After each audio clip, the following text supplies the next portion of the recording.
I think we're in. Welcome everyone to the show. Just want to wait until everything lines up and see if the laptop catches up. There's always like a 5-second delay between starting and the show. Oh no, I haven't shared my screen, have I? Oh dear. Hold on a second. Share screen. Oh, the technicalities. I tell you what, it happens time and time again. Me preparing everything before the show begins, it's just intense. There's just so much preparation work that goes into getting everything lined up in time. Okay, I think we're there. Sweet. Welcome, everyone. I'm late by a minute. It's very bad. Now that I have such a high precision watch, I'm disgusted with myself. Okay, I want to say hi to everyone before getting into the show completely. There's been discussions about Patek and everything going on behind the scenes. Zane, Maz, Giza, welcome, everyone. Let's see who else. Watch and Pray, Tetley. There's some more names. Patrick, welcome. And just looks like lots of debates on just what Patek's better than others. There's Roger Smith talking about, geez, you guys have been chatting a lot. Blue shirt, hi everyone. Okay, cool. Let's just get into it. I'll start. Can you all hear me okay? Comment 1 if you can hear me in the chat. I think that's a good way to start the show. And we're playing this at 9 o'clock instead of 10 in the UK. You can hear me? Superb. Thank you, Philly's dad. That's great. Okay, so I'll get this off the screen and get the watches on. It's been a stellar week. Just to let you know what happened was by Tuesday I had enough watches for the show, which is intense. I've basically gone through the emails and had a good look at everything. So by Tuesday I had enough. I'd filled the quota, and all the other submissions were just add-ons at that point. And I was a little bit worried that it was going to get quite hectic and intense. So I've sort of backed it off a little bit. There's still many watches on. Don't worry about it. I don't know how long the show is going to be, but okay. Just want to say hi, Shaitan. Thank you so much. It was a cool experience, I must say. I've been wearing this watch now for quite literally, as of today, a month, 4 weeks. And the last 2 weeks, it's really settled in, and I've started to understand just how it works. It feels like a part of me at this point in time. It's so cool. Reed, welcome. Again, if I can't read you on the chats, I'm not because I'm avoiding you, it's because there's just so much going on, and I'm slowly but surely warming up. I've got an iced coffee to get me going. Got some whiskey, got some water, and yeah, welcome to Wrist Shot Week. For those of you who don't know what it is, it's a simple time when you submit your watches to me, I curate them, and on the left side of the screen, you'll see the watches as I scroll through. You'll see all the submissions as I scroll down. There's a lot of them, and an amazing selection. I can honestly say it's one of the best selections I've seen ever on the show. And that's saying something, because we often get just incredible stuff. So let me just get back to this page, and then we can start by talking about this watch briefly and getting in. Tan, thank you so much. I saw your comment on Instagram. It's great. It really has been a really cool experience. Just the process of getting it. I'm sure many people are disgusted that I didn't get a Rolex as a first watch. And the more I thought about it, the more I said, well, I want a little bit more X factor. And this piece, since there are very few of them, it has quite a nice history and a nice story. Clive, welcome. Good to have you here, sir. I really wanted something with a nice punch, and I put a few photos up. Nothing very special from my side. This was me just walking down the road the other day, and yeah, it's a gorgeous watch. It really is something special.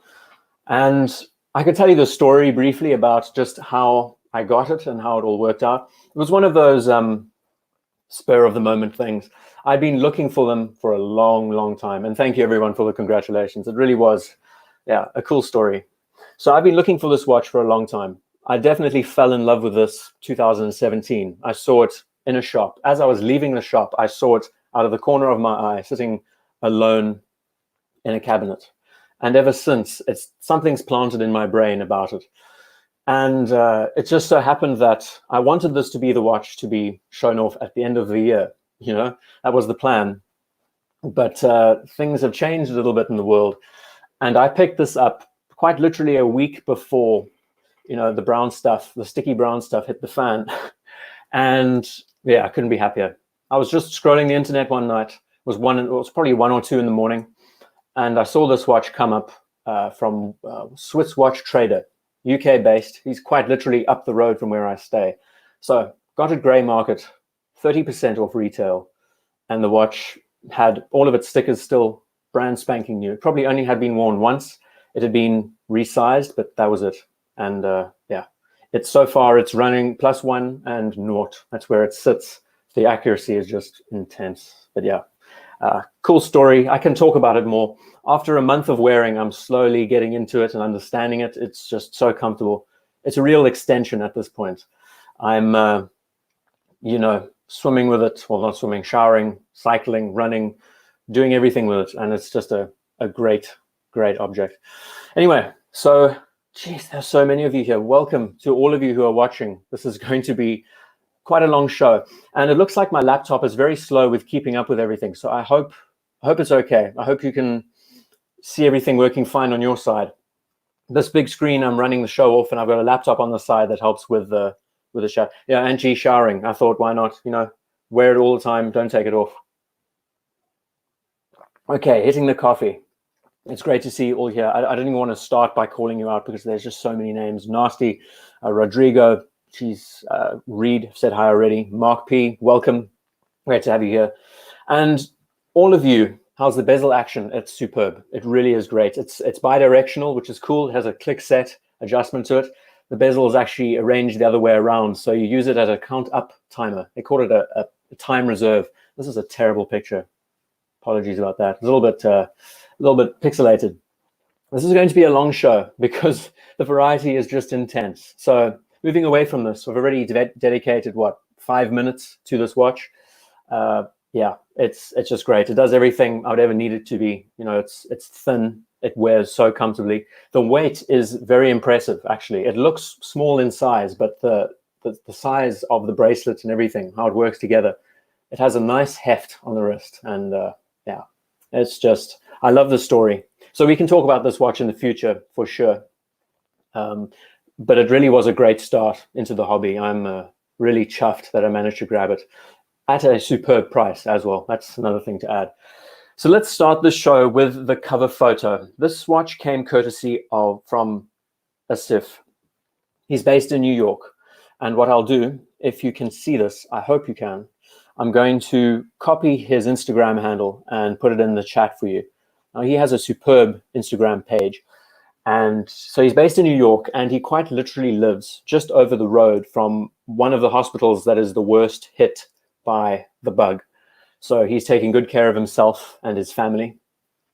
And what can you say about a Datograph Platinum? I didn't even consider other watches about, you know, when this arrived, because I just thought, you know, it's quite a nice cathartic thing, because this is the first, you know, luxury watch I've ever bought in my life, this little Seamaster.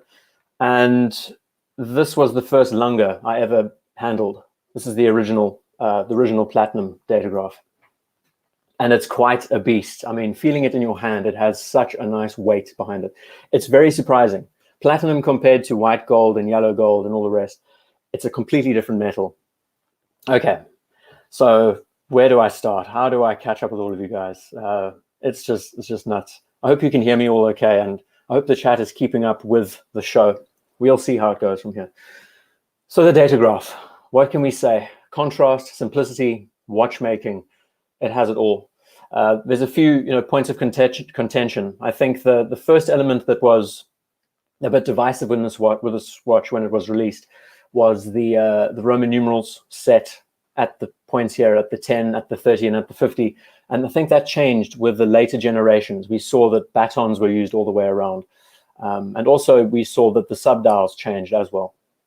Still, it's a terrific watch. And he also sent a case-back photo of it to include, which is also cool. And I mean, this is why you get the watch. It's for the movement, for the build.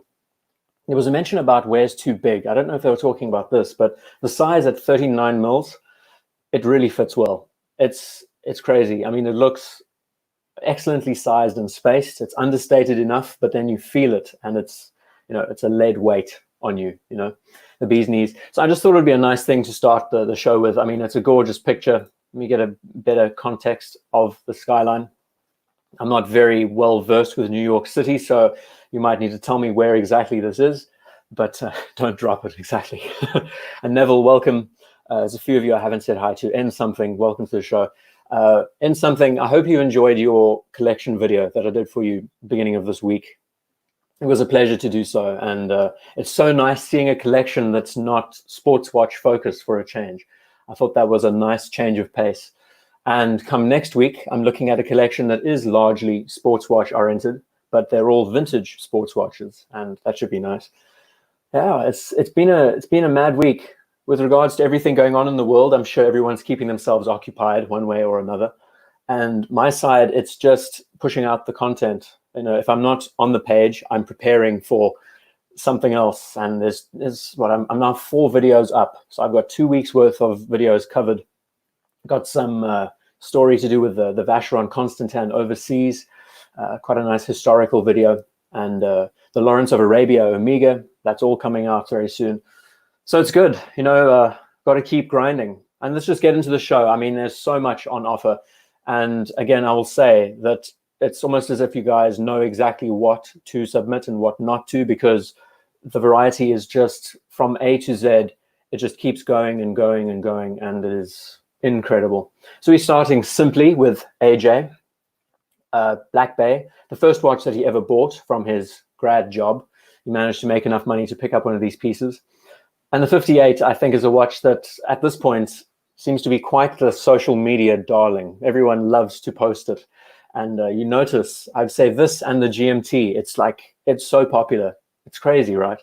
Question is whether or not this watch is now too overhyped or not. Is it hyped? Is it not hyped? You can leave your thoughts, I reckon, in the chat if you like. Thomas Burnett, firstly, congratulations. Oh, that's another thing. Surpassed 25 subs.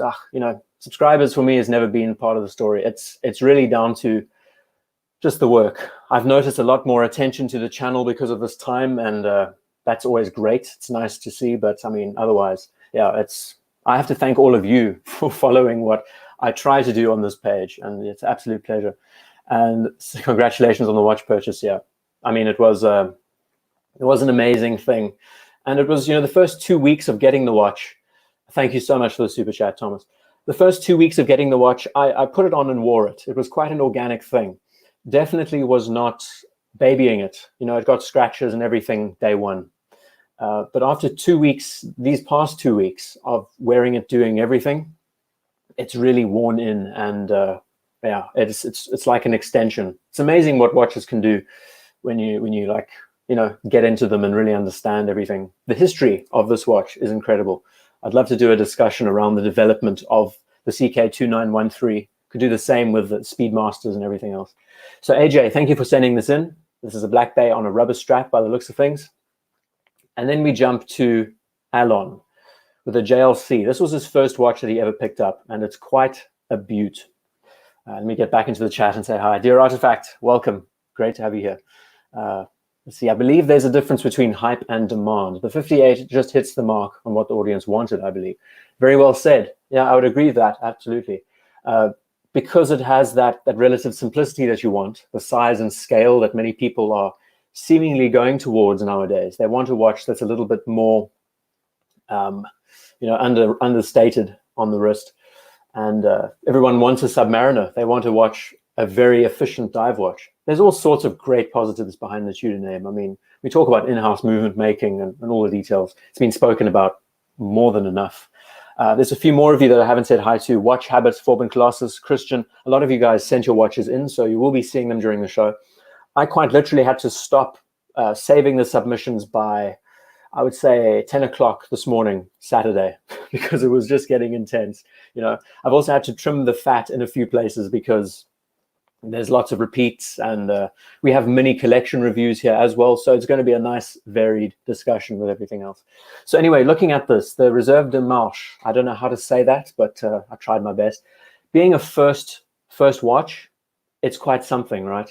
And of all the JLC dress pieces around, there's a whole variety of master controls with all the different complications. I've said this a few times that I really enjoy the idea that a dress watch has its complications all set around the dial.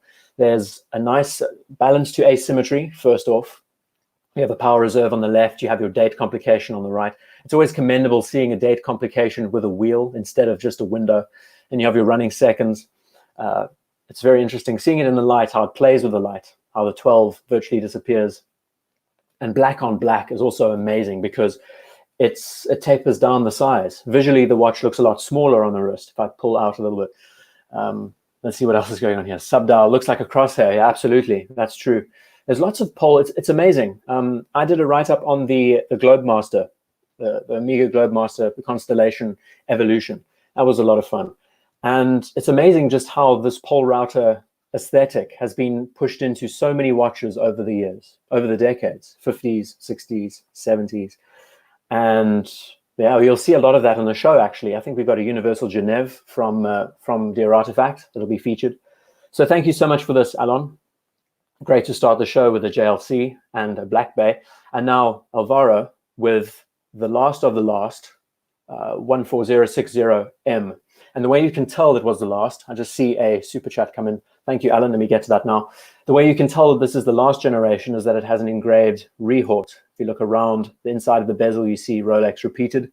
That's generally how you can tell that this is a last edition of the line. And the best. I mean, it had the best movement, all of those details. Okay, let me get in and answer these. So Alan, thank you so much for the super chat. Is it me, or does the Pelagos have a better bracelet clasp than the Submariner or the Sea Dweller? Divisive. Very interesting. You mentioned that.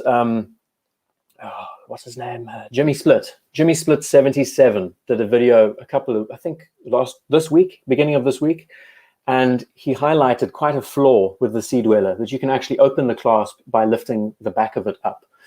Highly recommend you look at his channel, and I'll put it in the chat for you. I think that's how you spell it, Jimmy Split 77. If you look him up on YouTube, you'll see him. He's an Aussie, has a superb collection. And talking about the Pelagos clasp, I think one innovation that they really managed to hit out of the park is the clasp.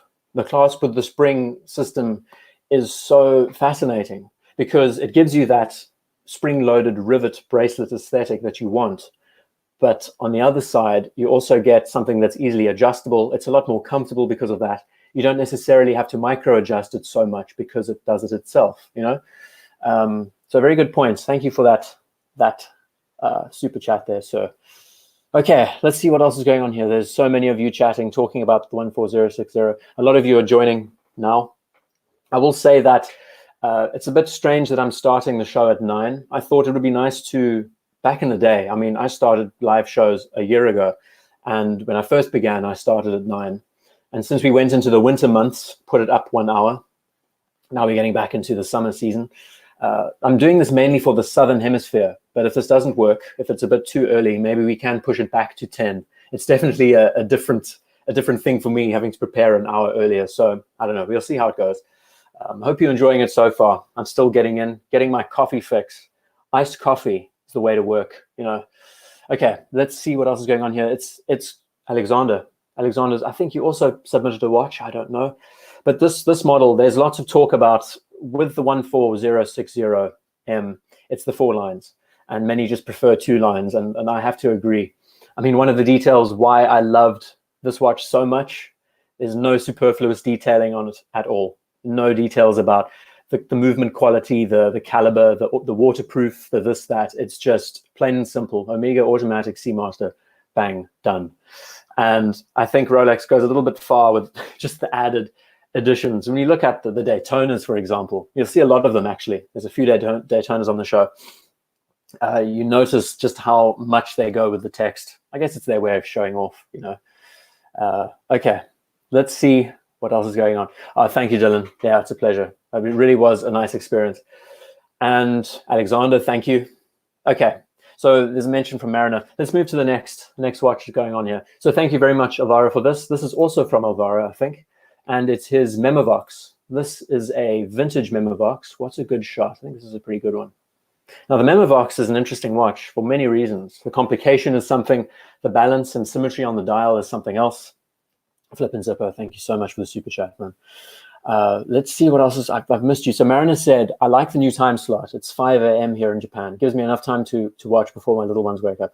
Yeah, that might be the thing. I mean, it's it's difficult because in the East, I think the hours change for you guys as well. So yeah, I mean, I can never fully appeal to everyone with the time slot, but, you know, have to try. And Founder Time is Capital. Welcome, James. James has sent in some incredible watches. He sent them to me this afternoon, and we will see them very soon. I've labeled them under Founder, so as we get to F, we will see them. And Chi-Town, lack of superfluous details, yeah, absolutely. And thank you, dear Artifact. It was, yeah, it's an incredible experience. So we're going to get in, and Avaro is in the chat. Superb. So this is how we start off. Next from Avaro. I don't know how we're going to pace this out because there is just so much on show, and we already are like, what, 15, 20 minutes in. I'm going to probably have to speed up a little bit. The Memovox, stunning watch. And this looks to be quite an oldie. And then we move across to a Patek of his. Now, this is a reference 2526 from 1952. Beautiful proportions. I would imagine this watch has a 34 millimeter case size, and, you know, keeps to those aesthetics that we like from the Calatrava line. Has some excellent taste. Also like the depth, just the sheer depth to the batons. If I move a bit closer, you notice how nicely raised these batons are on the dial. And it's in such good condition for a 1952, 18 karat gold, and it still looks absolutely sublime. So yeah, there's some beautiful Pateks on the show. Thanks to Zane, he sent in some gorgeous ones. Russell, another gent who sent in some amazing pieces. And yeah, it's such a pleasure being able to sit here and actually present. I don't know, does this actually have loom for classes? I was just wondering that myself. These look like loom plots. Someone can correct me. It's the reference 2526. I mean, that's quite something, no? With tritium, with a tritium dial. It doesn't actually mention tritium on the dial. It just says Swiss. I guess that's a bit below Patek to mention tritium on their dials, you know. Yeah, but I mean, as Chi-Town says, a timeless Calatrava. I mean, it is just the embodiment of the brand. If I was going the Patek route, I think a 5196 for me would be the berries, because it just does everything you want. It has a running seconds, which is superb. And I like a little bit of complexity to a dress watch instead of just a nothing, you know, time only. Yeah, it's gorgeous. Okay, so we're going to have to motor through these because I'm going to be dragging on for ages and ages. Here's a wrist shot from him. I'm going to jump to the chat. Yeah, Archie does love the watch. I mean, I was quite upset if he did sell. I don't think he's going to be selling his 5196. I really think of all the watches that he has, this one needs to stay because it is the Patek that really defines its name. And amazing history to this piece as well, you know. The berries, what a great expression. I think it's a South African expression. I don't know, Dr. J. My dad uses it all the time, and I pick up these things. Would it be radium, not tritium, orange hand? Absolutely. You're right. It probably would be then. It's peculiar. You'd think that the radium would age a little bit differently, go a bit more of a brown color. I have no idea. Maybe Alvaro could actually mention that in the chat, possibly. Okay, let's carry on. Andrew next with a 15400 Royal Oak, and many people aspire to own this over the 15202, which is, or 15202, which is the original jumbo. And I find that peculiar. Why is that? Is it because of the size? Is it because of the presence on the wrist, the movement? What is it exactly? Do you want running seconds? I really don't know the answer. But many love this piece just for its, you know, presence. It's a Royal Oak. 15400 is the modern incarnation. They just transitioned from a 15300 recently, and it's the 15300, not the 154 that people prefer. And why is that, Zane? I mean, you know so much about AP and Patek. It'd be nice to hear from you just why that is the case. Is it the caliber? Is it the fact that it has a running seconds, or what is it exactly? Anyway, I mean, it's a Royal Oak. It's the big hype watch of the decade. I don't know, the century, I don't know. And they say the 15300 is smaller. Okay. So it could be because this is 40 at 39. Okay, I see, Tan, thank you. So this is at 41, I would imagine. And the 15202 is also around 39. Oh, I see, okay. So the 15300 is very much like the 15202, except modernized. And same proportions and size and scaling. I think I'm getting somewhere, I don't know. Yeah, I mean, it just goes on and on, but it's just a stellar watch. You just can't go wrong with one of these pieces. And there's another one which is equally as cool, which we're going to see very soon, actually. And then from Andrew again, this is his Polaris. I mean, this is an amazing watch, really. When we think about all the proportions, I was definitely considering this piece. The one thing that turned me off from it was the 42. I would imagine this is about 41, 42 mil size. It's a little bit too big in presence and stature. Now, there's lots of talk. See, I have to try and keep up with the chat and try and present everything at the same time. So I'm going to try my best and balance it out, because as it is, this show is going to probably be 3 hours with all the watches on show. And, you know, it feels more like a presentation than me actually talking to you. So I hope you're seeing everything okay and it's sort of going smoothly. Like the no date version, and G says, yeah, absolutely. I'm someone who just loves a clean watch with no date, especially now when we're dealing with what's going on in the world. It's nice to not worry about that stuff and just be, you know, drawn into the watch. Interesting just how the numerals are very similar to what Rolex is doing with theirs. But the whole idea of having the 12, 3, 6, 9, that beautiful balance, the pencil hands, this is very JLC. The typical batons that are almost shaved off teeth, yeah, and the blue color as well. I mean, I talk about a two-piece collection. Have a 15400 and a Polaris. I mean, that's it, right? Really nice. Christian, thank you. That's good to know. Still in the honeymoon phase. Pilot style, I think the honeymoon phase was the first 2 weeks. The second 2 weeks, you know, honestly, what happens every time I look down at the watch, as I'm doing right now, I don't say, this is cool, this is interesting, I like the balance. And I pretty much subconsciously say in the back of my mind, this is something special. And I think that has power over a lot of other small details at the end of the day. Yeah, I mean, it just does it all for me. And I really want to get into it in more detail, maybe next weekend when we're doing less of the show centered around everyone else. But yeah, I need to carry on with the watches on show, because it's just going to get stacked up. Now, I don't know if this is from the same Andrew, just checking the wrists. Yes, it is, same Andrew. This is his Tribute Moon. And there's a few reversos on the show. I think it's a beautiful duo face that we'll see just now. Okay, let's see. Those are football jersey numerals, flip and zipper. Please don't tell me that's the actual way they describe them. That would be very hilarious. Yeah, let's see what else is going on here. I'm hitting the coffee as we get in. Yeah, the Tribute Moon and the Duo Face, I think they're the two that really are the watches that many love. And that might be because of the batons instead of numerals. And yeah, I just love it. I mean, I would imagine this is heat blued. Can't see it in the light, but the texture on the dial is superb. And there's a mention from Forbin saying the strap looks cheap. I don't know what this stitch could be. Could this be buck? Could this be ostrich? I really don't know. JLC loves ostrich straps, no? And the grain on the dial, yeah, it's beautiful. It's so nice seeing a shot where you actually get to see the texture behind it. And yeah. And have I tried Arabic cardamom coffee? Chi-town? No. I'm by no means a coffee connoisseur. I drink what gets me going, gets me rolling, you know. I'm definitely not someone who is a connoisseur in that area. I'm a bit more, I enjoy wine more than anything else. And I'd imagine I know a bit more about that than the coffees and the whiskeys of this world, but you know. Okay, this is also from Andrew. I think it's the same Andrew, and it's a Vacheron Overseas Gen 2. And I think in his email to me, he says that it is one of the best bang per bucks you can get nowadays, because it's just not the one really in demand. No one's interested in the piece. And it looks like he has quite a taste for the idea of pieces with the balance of the 3, 6, 9, 12, which is nice. These two watches look almost identical. Look at the batons and the handset between these two pieces. It's identical. That's quite hilarious. Yeah, great looking watch. I mean, I think this was, we could call a transitional of the family. And then by the time we hit the Gen 3, they really got into their own. And I think there's a Gen 3 on the show. We have a beautiful blue dial to look at. Forbin, this is the kind of watch you'd expect me to buy.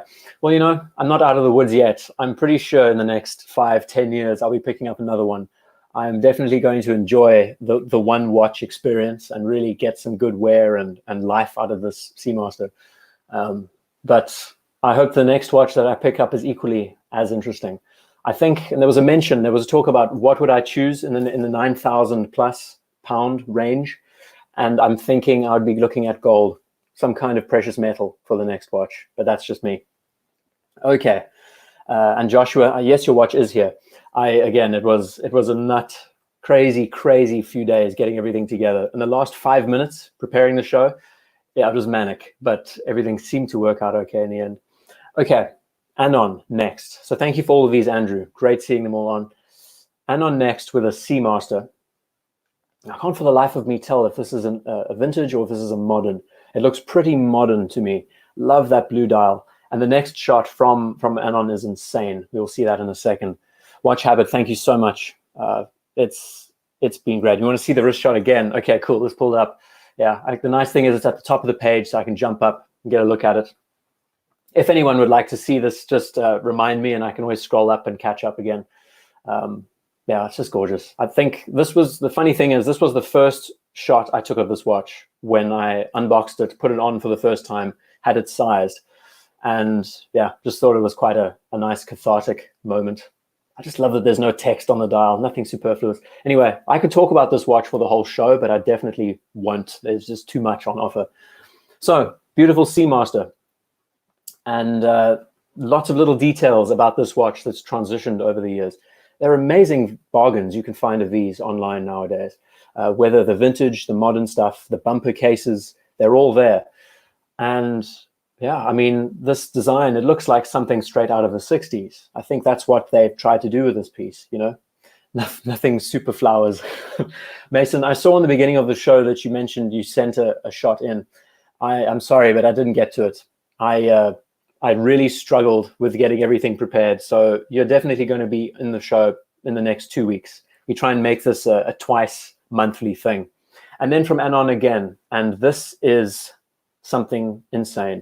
Your watch gives me the real Spectre vibes when Bond was in the hotel with the rat. Thanks, Joshua. Okay, so the next from Anon. Okay, let's just take this in before we get any further in. Oops, no, Ant, not getting to you yet. Oh, geez. Magic mouse, I tell you what. So I can't scroll through this, but I can just pull it up to the center of the screen as much as I can. Okay, so this man, Anon, I don't know how he has these pieces and just what he has in his collection, but holy smokes. You see these two on the right. We're going to get to them in a second. Okay, so this is a two-tone Submariner. Okay, I thought this was actually a Sea Dweller, first glance. Two-tone Submariner. We have a Snoopy. And if I'm not wrong, today being April 11th, this has to do with the Apollo 11, the Apollo 13. Isn't this watch a tribute to Apollo 13 and its realignment to Earth? Please tell me if I'm right or wrong. That'd be interesting to know. And I'm missing a lot of your chats. Apologies. I'm going to slowly but surely get in. Okay, and so Snoopy's cool, but I have never seen these. First on the right, this is a golden ellipse. It's a very special one. I think it's a 40th anniversary of the golden ellipse. It is just so beautiful. Of the two, this golden ellipse does it for me. It is insane. Baroque styling. You've got these beautiful. I mean, this is all hand engraved, as we know, and the size and the proportions. Let me know if I'm right with the anniversary. I think this is a 40th anniversary. 50th. Thank you, Zan. Yeah, it's beautiful. And if you know about the ellipse and just how it developed over time, this is a real tribute to highlight the history. And I think the same year this came out, the Nautilus Perpetual came out, and you'll be seeing one of those on the show. Just gonna highlight that. And in this Patek, I have no idea what this is. It's probably a Calatrava, but I mean, it's a hand-painted enamel dial. Again, we don't have such high res, but you can get the gist of the piece. This looks like very high Gothic numerals that was used, the same numerals that you would see on the Big Ben. And I think it was maybe commemorative for the Big Ben, story. I don't know anything about this history, but it's hand painted enamel, and that's all you really need to say about this piece. It's just beautiful. These two watches, they are superior collector's pieces. And I love how we just glance over the Snoopy and the Submariner, but the golden ellipse for me is just, I would love, if Anon is watching this, please send me more of these for next week's show, because it is just amazing. It's a real dress watch through and through. Captures that classical time period, a bit of 70s inspiration in there, but just craftsmanship galore, Okay, let's see. Too old for two wheels. The value of the watches so far, I'm going to stop sending stuff in. I know, right? I mean, it makes us quite embarrassed, you know. And Marcello, thank you so much. Your watch is going to be coming up very soon. Any thoughts on where you want to take your collection now? Absolutely not. I'm going to be sticking with this piece for forever. I never intend to sell it. But as far as the collection goes over time, I really don't know.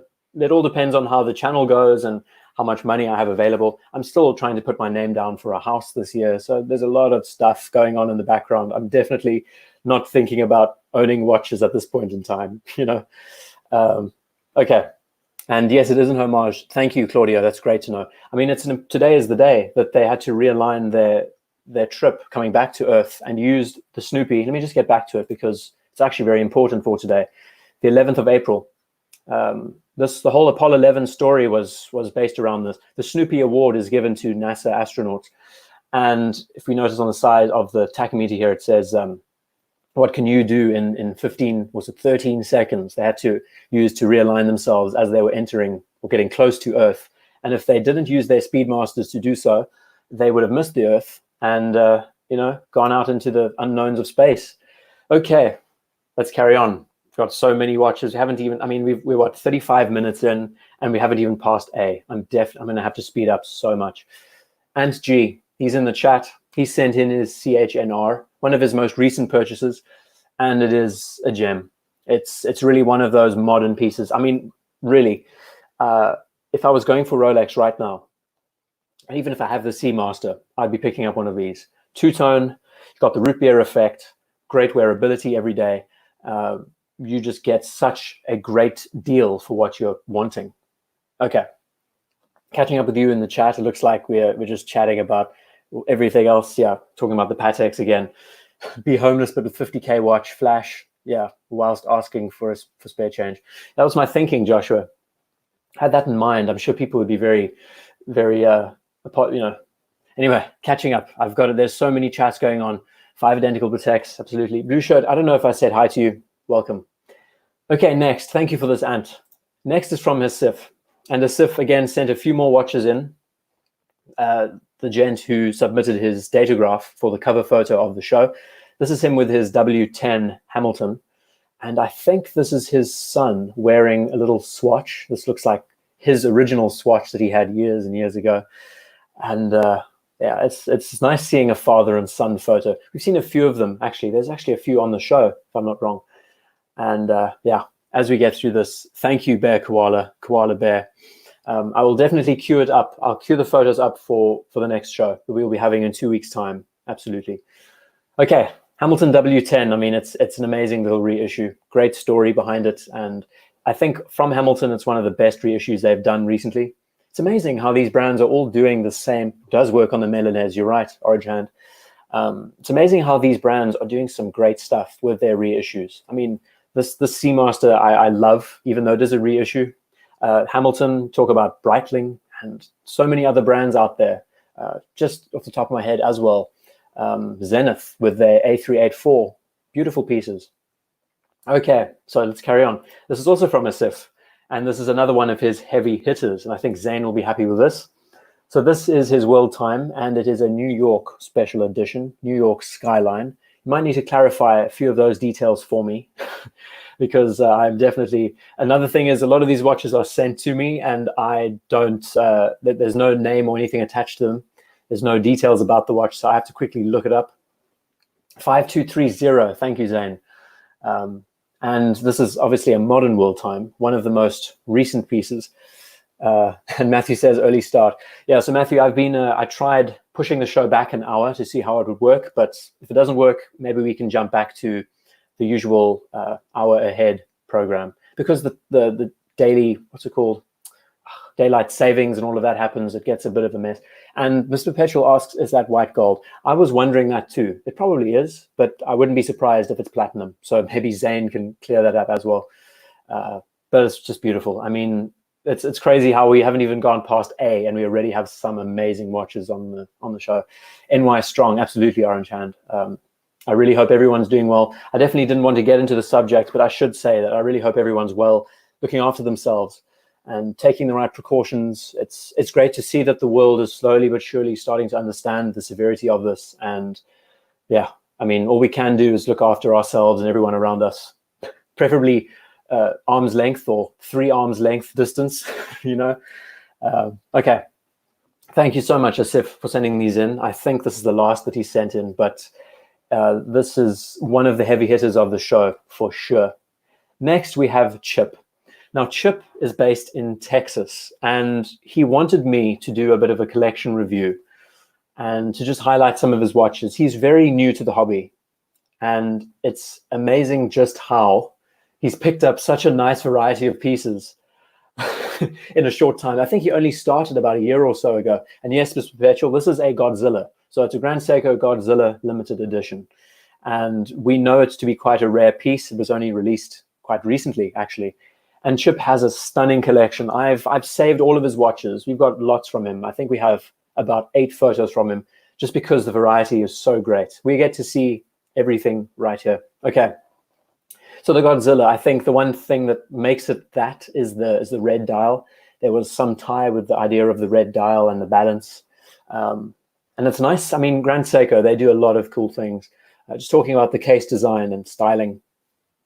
I do definitely want to talk about a very specific Grand Seiko that I saw recently.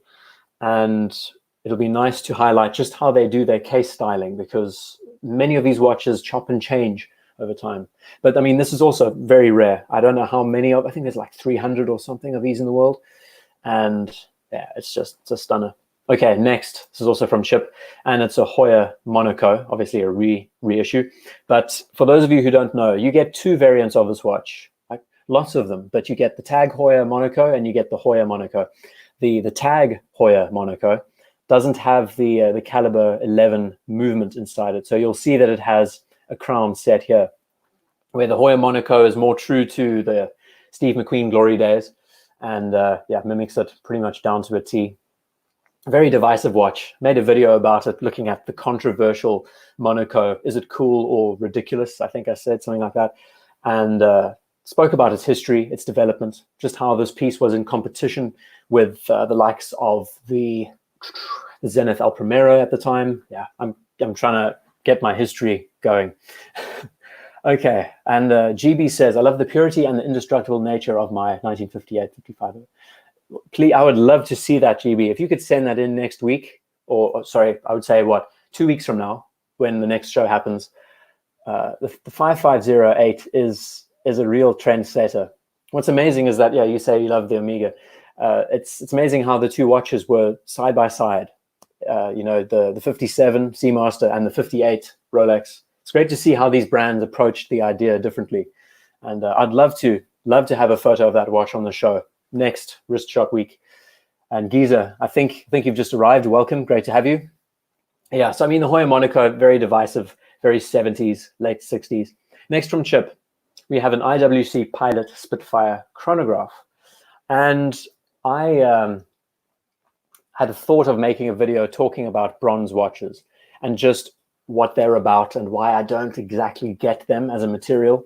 So I don't want to talk about it too much, but we'll just say, I think next week I will prepare a video around bronze watches and just my lack of understanding. Someone has to sell me on bronze on a watch, because I just don't get it at all as a material. And I see Junior Johnson. Welcome, brother. Great to have you here. Okay, so we're going to carry on through this. There's just so much on offer. I'm going to keep scrolling through. Okay, hold on, everyone. We're going to get to another heavy hitter for the show. Right. So we have the Dark Lord, Lange 1, I think. Now, he sent me these watches in succession. I kid you not. I mean, these came in one after the other. And I was just sitting there going, okay, what's happening? What's going on? And you get one of these and you go, right. Now we're into something. So Lange 1, I mean, this is the one of the Lange 1s that everyone aspires to own. And there's lots of little details about this watch that really makes it pure, like the lume on the hand, the Roman numeral integration, just the sheer black on black, so comfortable. The size and proportions is there. I'm going to leave it on this watch for a little while. Yeah, I see. Oh Lord. There's lots of, I would say there's a lot of mic drops on the show because there's some amazing, incredible watches. Everything from vintage Rolex all the way through Patek, Lange. We've got some more Vacherons, APs, you name it. It's going to keep going. Quarter's Eye, welcome to the show. Great to have you. And the Datograph is nicer, as Joe says. If it was me getting a Lange, I would definitely be opting for a Datograph as well. I think the complication is just amazing. What makes the Lange one cool is that it was the original that really got the brand onto its feet again. But the Datograph was something that really, really made history. And they've just completely improved it over the years, made it all the more engaging. Lange does some great stuff. And there was a talk about golden ratio proportions. I made a video talking about this piece and just how it manages to really attack those. There was actually a professor. There was a professor in New York. I think he was in New York, where he was in upstate. And he asked if he could actually use one of my pictures because I drew out the golden ratio on the video of the watch. And he wanted to talk, I think he deals with biology and nature. And he wants to incorporate that into a presentation that he was doing. It's amazing, right? I get the most peculiar emails, but it's amazing. So the professor wanted to incorporate that into his show, talking about the golden ratio and balance. And if you watch the video, you will see that the beauty to the asymmetry of this piece is just something unreal. The lines, if you had to draw lines, horizontals, verticals through this piece, you would see that there's a superb balance. I prefer the Lange one without the moon phase. Yeah, I mean, that's another point. I mean, many just enjoy the simplicity of the original. Yeah, but I mean, it's stunning, and it's amazing, the comments. There's so much for me to catch up. You go for a Lange one 1815? Yeah, Mason probably would as well. Something about the Datograph, though, that beautiful big date. Okay, going to need to shift gears from coffee to top whiskey. Thanks, Chili Badger. Okay, moving on. This is also from Chip. A few more pieces from him. This is his Luminor GMT from Panerai, a brand that nowadays has lost its appeal for a lot of people. But in saying that, they have an amazing image. And I would like to do a talk about a specific watch belonging to an Explorer very soon. Mike Horn. Flippin' Zippo. Whiskey, I'm in. That's funny. Yeah, I mean, I haven't even gone through half of this iced coffee. I've got to pump it out, Eric Bell from Loch Lomond, welcome. I think one of your watches is in the show. And one thing about the Luminor, the GMT for me is one that really stands out. I love the idea that they've integrated all the details on the dial. You can actually use it as a very comfortable GMT as well as just a superb dive watch as well. Mike Horn Carbotech, that's exactly it, Thomas. If you don't know who Mike Horn is, I stumbled on him watching a Watchbox video. I didn't even know he was a South African, but he's an explorer who pretty much has gone from the North Pole to the South Pole. He's trekked everywhere, and he's sponsored by Panerai, and he's developed a whole line for them. So nice story. Okay, next up from Chip. For Zane, if you're still in the chat, this is a Calatrava 5524G, and it's the Pilot's Calatrava. Many people find this to be quite the divisive watch. Many don't know just where it exactly lines up. It doesn't feel like a Patek. But what I do enjoy is that this watch, hate this Patek. That's funny. The first comment that comes out on this watch. I think what they've done well with this is pay tribute to those aviation elements, using the correct numerals. Speaking of which, the Lawrence of Arabia Omega that I'll be talking about, it's a watch that was made in 1915, uses the exact same layout to this, basically. And yeah, this is definitely a love it or hate it watch. I don't know how it works exactly. I don't know what these two pushes are. It is a chronograph, right? No, I really don't know. It looks like it has a GMT. It's got a GMT time zone. Okay, so it's the GMT movement. I am not so well versed with it though. So this is the same. Okay, the same as the Aquanaut, same as the Nautilus. Okay, I'm just having a look at the details, local and home. So it has a skeletonized GMT hand underneath here, and you use these pushes to go back an hour or forward an hour, and you can set it up. Nice zenith. That's funny. Thanks, Shaitan. Too large for Patek at 42. That's another point of contention. The size, that it is a pilot's watch, so I guess it's a piece. Okay, so it has the same, I've just realized looking at it now, has the same complication as the Aquanaut and the Nautilus. It's funny how the movements are, transplanted into all of these watches from the family. Okay, I've got to carry on here. This is just going to get longer and longer. And Les from Dundee. If I'm not wrong, Les, you're the guitar man, and his guitars are on the show, so it's going to be great. Carrying on, this is also from Chip, and this is one of the first Rolexes, the first steel Jubilees that we've seen. There's a couple of these on the show. Is this a Gen 1 or is this a Gen 2? I think this is an original, a Mark 1 Pepsi GMT. People are up in the, you know, there's all kinds of debate about this watch. Personally, if it was me going for a GMT of this kind right now, I'd be going for the Batman or Batgirl. I don't like the use of Batgirl for the GMT with the Jubilee variant, but that would be the one I would jump on. Pepsi for me is just that the colors are a little bit too much, and the Mark 1 had a few problems with its color arrangement. We got some purples here. It's more like a fuchsia, which is quite funny. And it's crazy. It's almost like it's mirroring the vintage styling. I mean, I could go onto a whole tirade talking about just how ceramic is treated and how this is almost like a very strange exercise, the way they pushed this piece out with the strange colors that they did. Ceramic is a material that is very, very workable. And if you don't have the right quantity of the material that you're using to get the correct color, this is your result. Sadly, they didn't really pull it off very well with the first gen. Can't stand the Pepsi bezel. Yeah, it's strange, right? I've seen one of these in the flesh. I think I handled a white gold variant beforehand, but I have seen one of these in the flesh as well. And it's just purple and pink. It's so peculiar. Okay, I've got to carry on. There's just so much more going on. The next piece coming up very soon. This is the Mark II Golden Bubba. Thank you for that. And I think that's down to the Swiss made on the dial. I don't know so much. You might have to let me know. Next up, hang on everyone. We're going to see a great piece next. And it's one that many of us really, really enjoy. Oh, now I just imagine me sitting and seeing a Pilot Calatrava, seeing a Lange 1, and then a Historique Americain 1921 from Vacheron Constantin. This piece is just amazing. If I wasn't someone who wore a watch on my right, if I wasn't someone who wore a watch on my right wrist, I would be picking up one of these watches. I think the asymmetry, the offset dial, racing dial, you know, Breguet hands, Breguet numerals, balance, cushion case. It's hit the time period perfectly, and the size and proportions as well. It's a gem. It really is. Also, really like how the dial and how the case blends in color. Notice how toned down it looks on the wrist. It really doesn't stand out at all, you know? It's just gorgeous. There's a few of us. I know Thomas Burnett is one of the gentlemen who's been considering this piece. And there is a 1921 for a right-handed. Thank you for that, Tippy.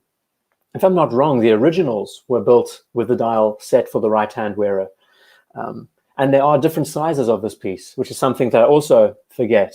Apparently there's a 38 mil and a 41. I don't know. You might need to clear that up for me. But yeah, I mean, motoring history, that's where this really came from.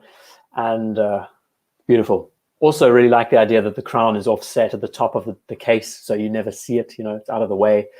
But a little pricey. Yeah, 26.8. Yeah, it is quite a mouthful.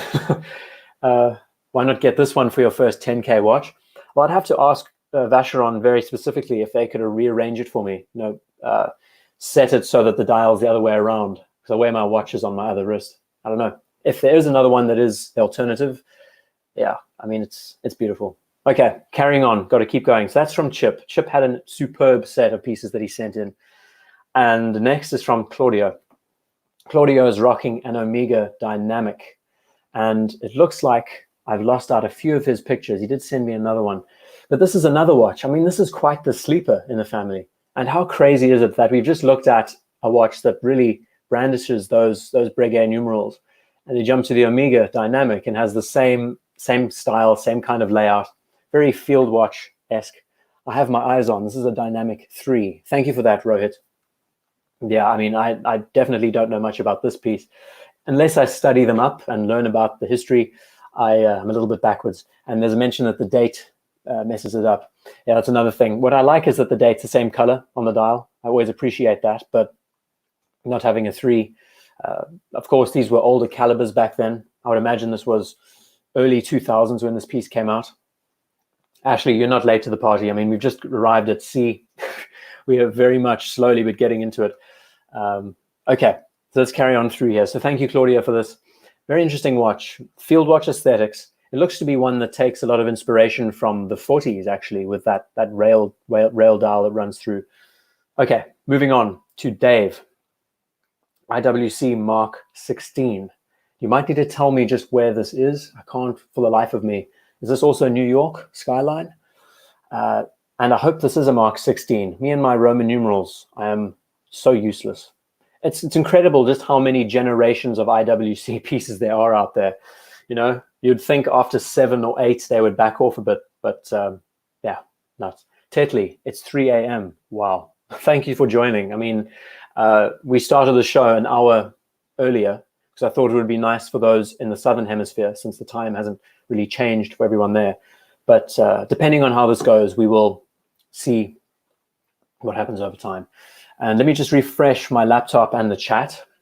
So IWC is a great little piece. I think there's nice details. Again, field watch aesthetics, great balance between the parts, but also uses those Flieger components in its design. But then you see the size and the proportion and scale on the wrist. It's wearable, which is quite something, you know. Okay, moving on. Thank you, Dave. And this is from David, who we know as Shazbot on the page. I don't know if he's in the chat, but this is a nice story. His fiance bought him this watch. Fieldja. That's funny, bud. Thank you.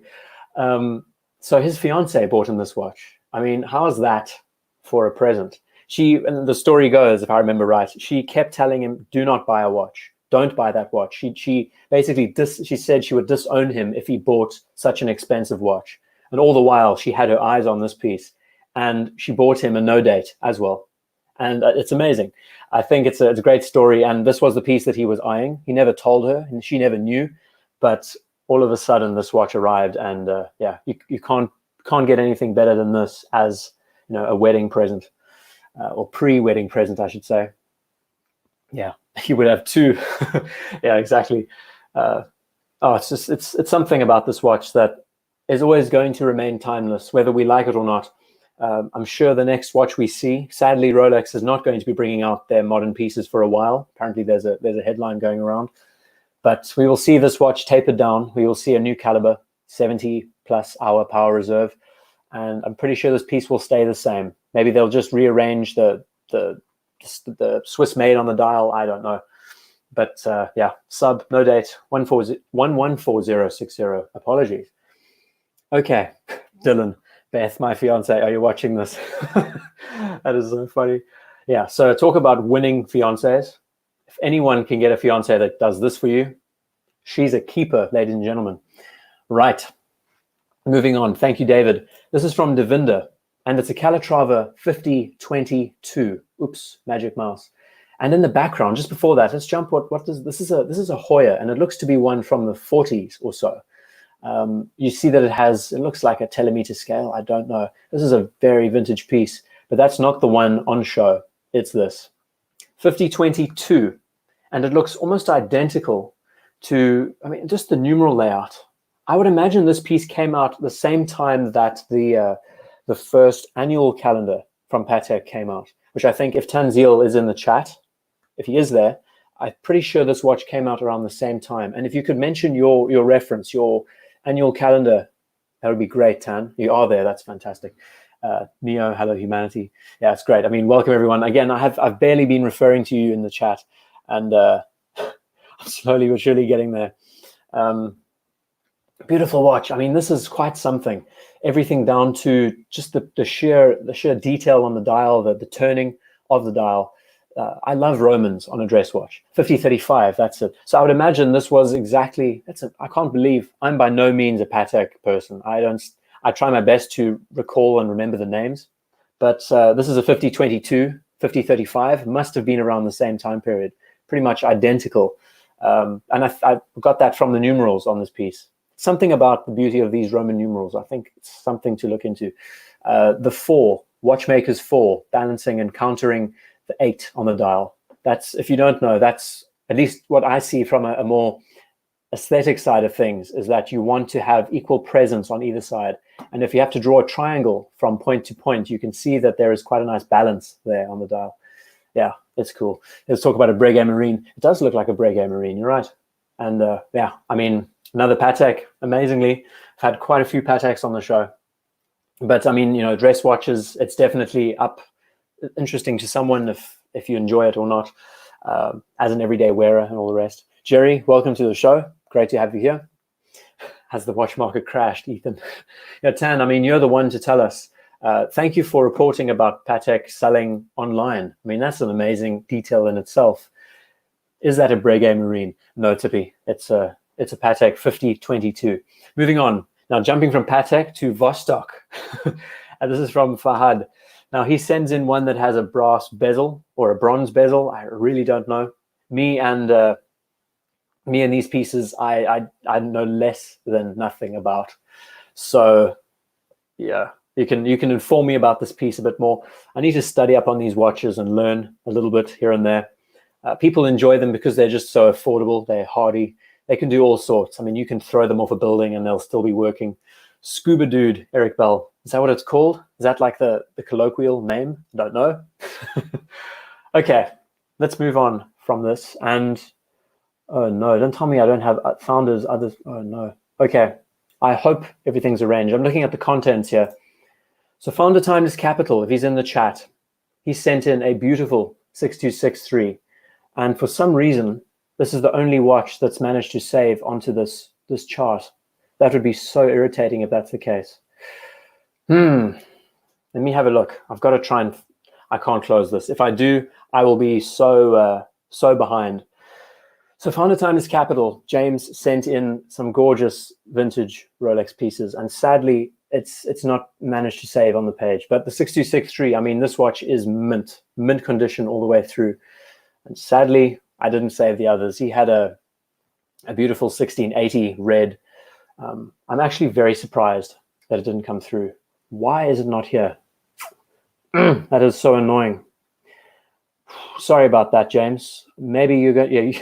The funny thing is you are featured later on in the show. That is hilarious. You will see your watches. It looks like the alphabetical order got a bit mixed up, and it will be coming up just now. Your pieces are still here. But this watch is in mint condition. I mean, we look at the lugs. Look at the sharpness on this case. Please tell us, James, Founder Time is Capital, if you're there, if this watch is pretty much a one owner, if it's ever been polished, because it really doesn't look, I mean, it's amazing. The finishing and everything is just so clean and clear.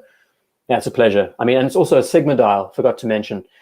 It's definitely not up everyone's alley, this variant of the Daytona, but it is a collector's piece. I think they call it the Big Red. I don't know. And yeah, there's going to be a lot more Daytonas on the show as we go through. 6264 is the Grail, Ethan. Yeah, I know. Barely. It's sad, but I don't know much about Daytonas. I've handled a few of these. I think I've handled a 6263 and a 6264 in the past, but I couldn't tell you the difference even now. You know, Oyster Soto is my favorite. Yeah, it's also beautiful. So anyway, James, thank you for this. Your watches will come up a bit later. There's a few more gorgeous pieces from him. Moving on to Frank with a white dial Sky Dweller. He took a great shot here. We get to see the texture on the dial. We get to see the finishing. Sky Dweller is quite the little masterpiece from the family. And Founder Time is Capital says, one owner, not polished. My youngest daughter finds them in Europe. Yeah, I mean, it's great. One more time. Very seldom you see a Sigma Daytona nowadays in such brilliant condition. And yeah, going to carry on with this. So where's the R? It's funny, Mr. Perpetual. Hit the light right in the corner. You can see there's a bit of a blur there. But the white dial is quite something. Very Datejust in the way it looks at first, at least. And then you see the little highlights. You get to appreciate the red accent on this watch. The red date complication, the time. It's great. It really is nice. And it fits him well. I mean, these pieces are 42 mils. Olex. Yeah, it's a bad knockoff if that's the case. There's a few Sky Dwellers on the show as well, if I remember right. We got a motor, got to keep motoring. Frank, thank you so much for this. We're going to be jumping back to F. It looks like the alphabetical order had a bit of a meltdown. This is from Graham, and it's his Milgauss on a rubber B. Now, this Milgauss Don't know what everyone thinks about this piece. Geez, that looks tight. Error dial. That's funny. Bud Owens mentions error dial as if this. Imagine this watch didn't come with an R on it. That would be. It's a joke. I mean, error dials generally go for insane amounts of money. I think I saw a watch finder video where the what was it? An Air King that had 3 9s on the dial or something ridiculous. Anyway, so the Milgauss. This is one of the pieces that has quite a cult following at this point, and this is definitely not the Z Blue. It's not the white dial variant. It has a bit of the faux patina, the whatever you would call it, the effect you get at the quarters.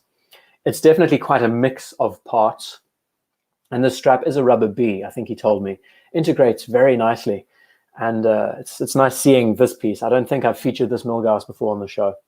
It can't be comfortable. Flip and zipper. Yeah, I mean, there's all sorts of, one reason why I wear my watch on my right is that I can't imagine getting crown burn on my wrist. Tourniquet strap.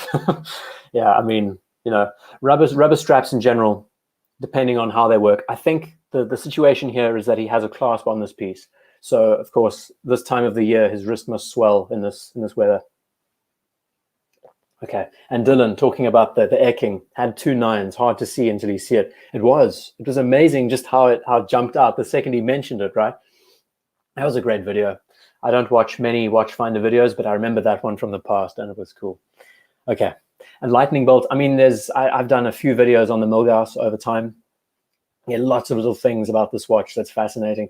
If you are close to a search bar, go into YouTube and type in the Einstein Rolex. I talk all about the 1019 and the original, you know, the Turnograph variant of the Milgauss, and just how these pieces pay tribute to those originals with its styling.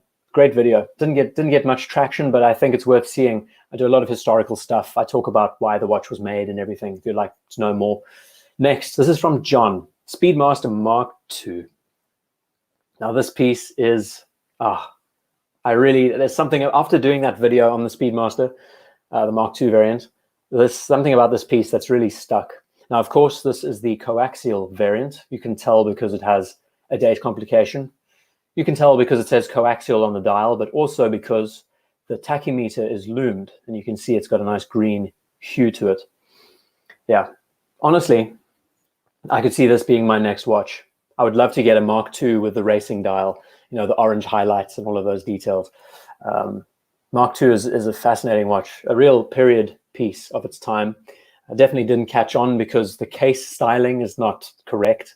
This wasn't a NASA-approved watch, so great history, though. I would recommend you watch that video that I made.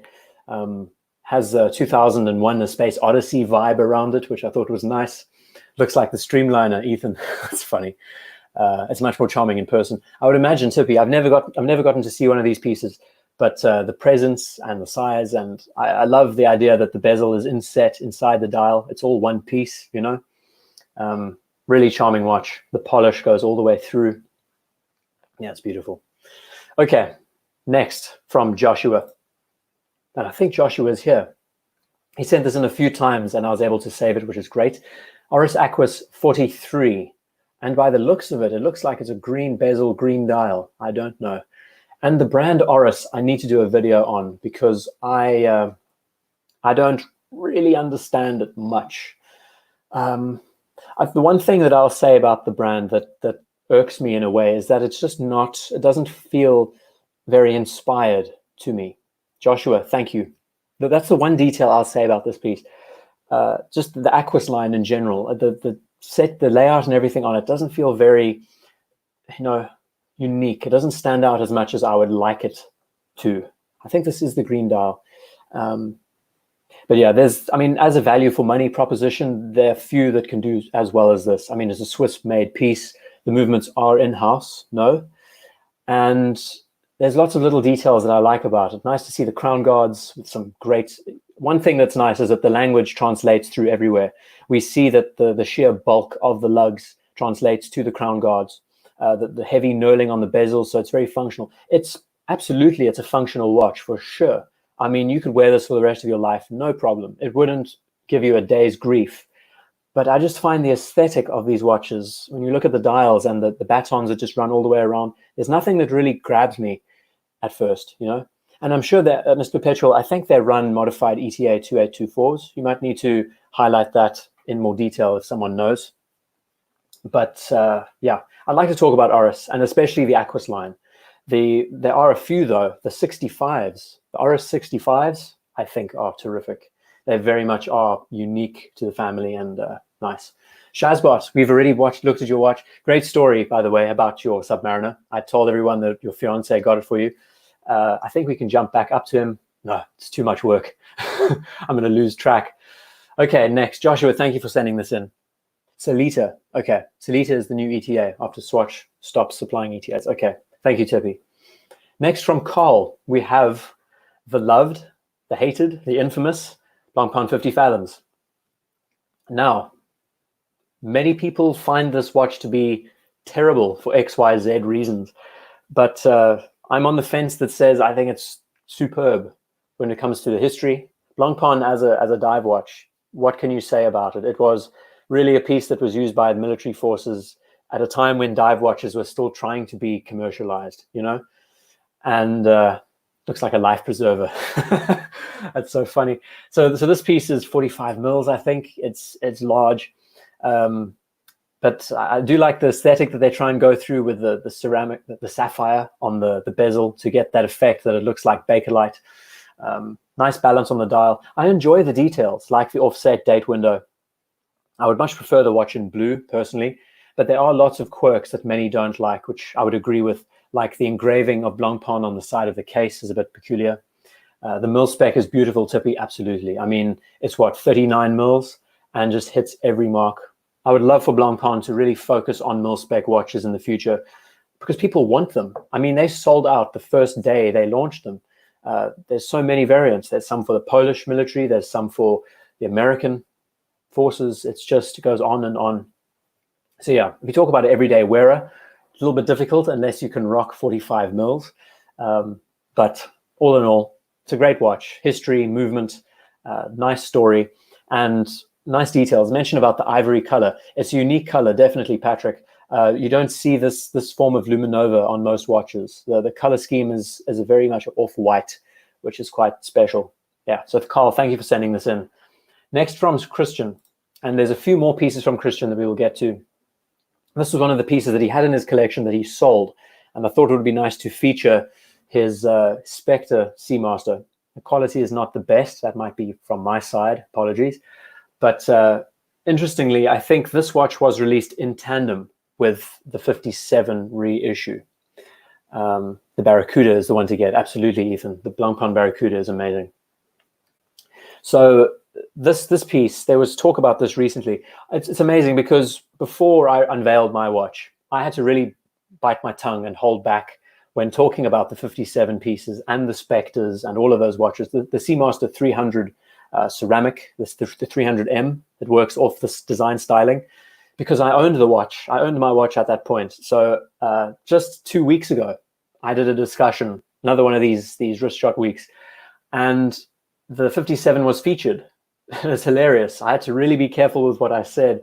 If you go back, I think at this point, I'll put a little drop down in the corner telling you about, you know, a little caption highlighting that the video is there if you'd like to see it in the future. But there's lots of little details about this watch that's nice. The body pop hand, the GMT bezel is quite unique. You can still use it as a timing bezel. And many have said that this watch has aged extremely well compared to many other limited editions. I think this will definitely stand the test of time. Also enjoy the fact that there's no 12 on the dial. I like that the Omega and the Seamaster has been pushed right into the 12 o'clock position. It's very neat. I think that's what you can definitely say.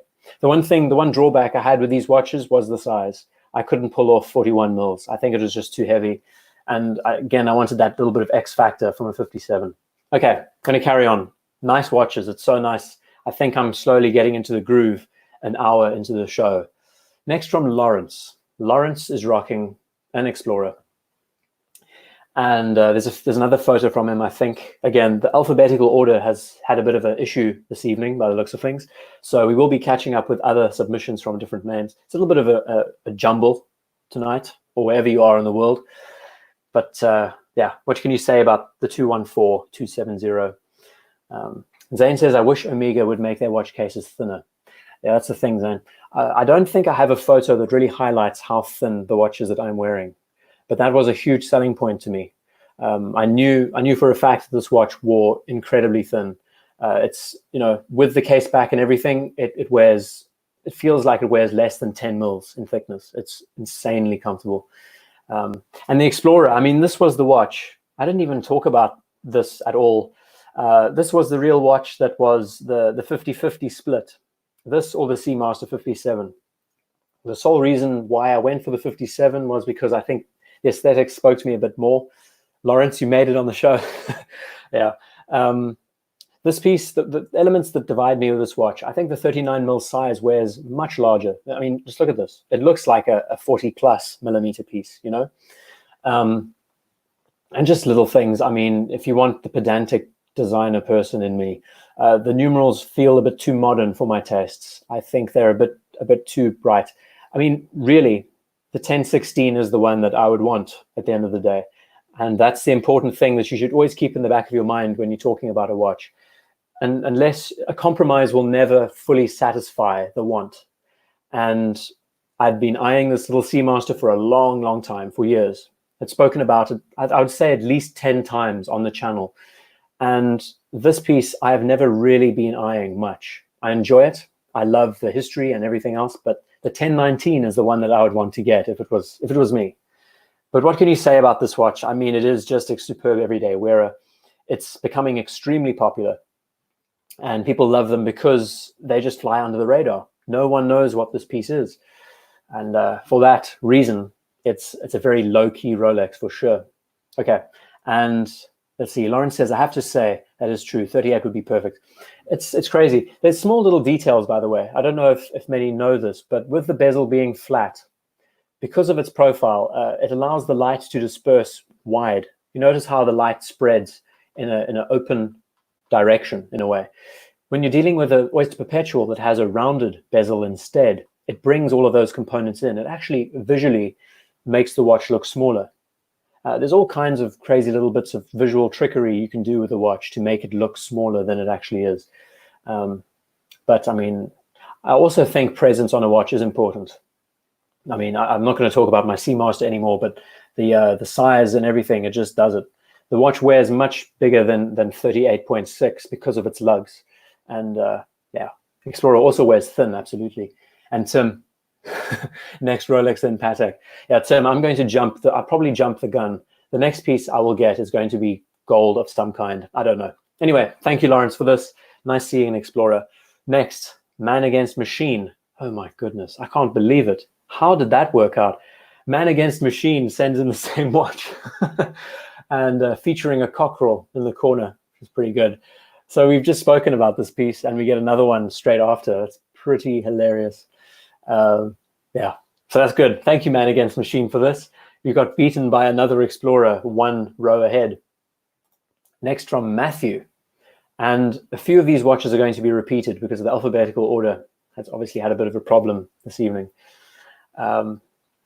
This little Datejust with a roulette window, I think it's gorgeous. No fluting on the bezel, and I love what he's done with the strap as well, you know? Extremely toned down. The only highlight you see on the watch is the date window. And as far as Datejusts go, I think the simpler the Datejust, the better, because you want to really highlight that the date window is there. I don't mind a Cyclops on this watch because the Datejust invented all of those things, essentially, you know? The Datejust pushed the rotating date window. And for that, as a commemorative piece, for that complication, I mean, that does it. You know, it has it all you want. Yeah, it's cool. Really nice blend of details. And Founder Timeless Capital says rose gold. Rose gold is definitely my color for sure. I have quite a fair skin. I prefer it over yellow gold anyway. So it's nice. And also a little detail, like, I don't know the size of this watch. I'd imagine it's 36, but looks kind of 34 in the way it's been arranged. I like the fact that the case proportions gives you that reminiscent feeling of the original bubble back oysters in a way, bubble back pieces. The presence is there, but it's also nice and squared off. So yeah, greatly balanced. So Matthew, thank you for sending this in. And I think Tim mentioned something. It was great points. Don't like the super cases on Rolex or window date. So Daytona it is. We're going to see a few Daytonas, Tim, in a second, I think. This is from Max. And again, because of the alphabetical order problem, he sent in a few of these. This watch he got for $25 off eBay, which I found quite hilarious. And it's a Timex Marlin from 1975. And it's just so peculiar with its case styling and shape and everything else. $25. I mean, you can't go wrong. TV watch, absolutely. Pretty hilarious. And he just thought it was a joke. I mean, this watch was delivered. I don't know if he paid postage, but date looks rooted. Giza, I think you might be right. We are past midday at this point. Maybe it is, I don't know. But for $25, I mean, it's a pretty funny story. Okay, oh geez, you won't believe this. We were just talking about Explorers. You won't believe what's coming up next. Hold on to your hats, ladies and gentlemen. This is from Nick, and he sent this in like not too long ago. Actually, today I think I saved it. 1016 Explorer, birth year watch from 1984. There we go. This, I tell you, sometimes this page can be a dictionary. So he said to me basically.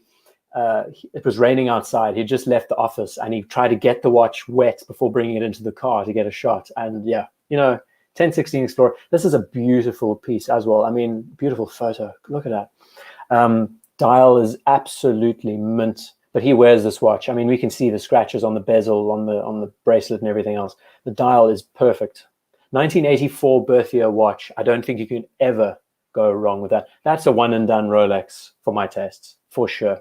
The 1016 is not out of the run yet. If I'm ever lucky enough to get my hands on one day, that'll be the one Rolex for me. Done. Yeah, so this is great. So Nick, he said only a watch nut would go so far to deliberately get it wet in the rain so that he could get a good shot of it. But yeah, amazing. I mean, just chatted about Explorers. We have the one that everyone loves. And in 1984, it's a common piece. It is. You're right, Ethan. It is a common piece. 1984 was a great piece because of its movement, and it was slowly moving to the modern times. You could almost call it a transitional. I think this still had an acrylic crystal back then. This looks like it might have been replaced with a sapphire. I don't know. But yeah, I mean, I could talk about this watch for a long, long, long time. A watch without scratches isn't yours, Joshua. Absolutely. Okay, and another one. Oh, awesome. Oh, fantastic. Okay, so this was the next photo that he submitted. Oh, here we go. This is the way, his and hers. So his wife wears this gorgeous little Oyster Perpetual. He rocks a 1016. There we go. I didn't realize, but he did send this in as well, and I saved it. Ah, I love Wrist Shot Week. I really love this show because you just get to see so much in such a short period of time, and the pieces on offer. It surprises me as well, you know.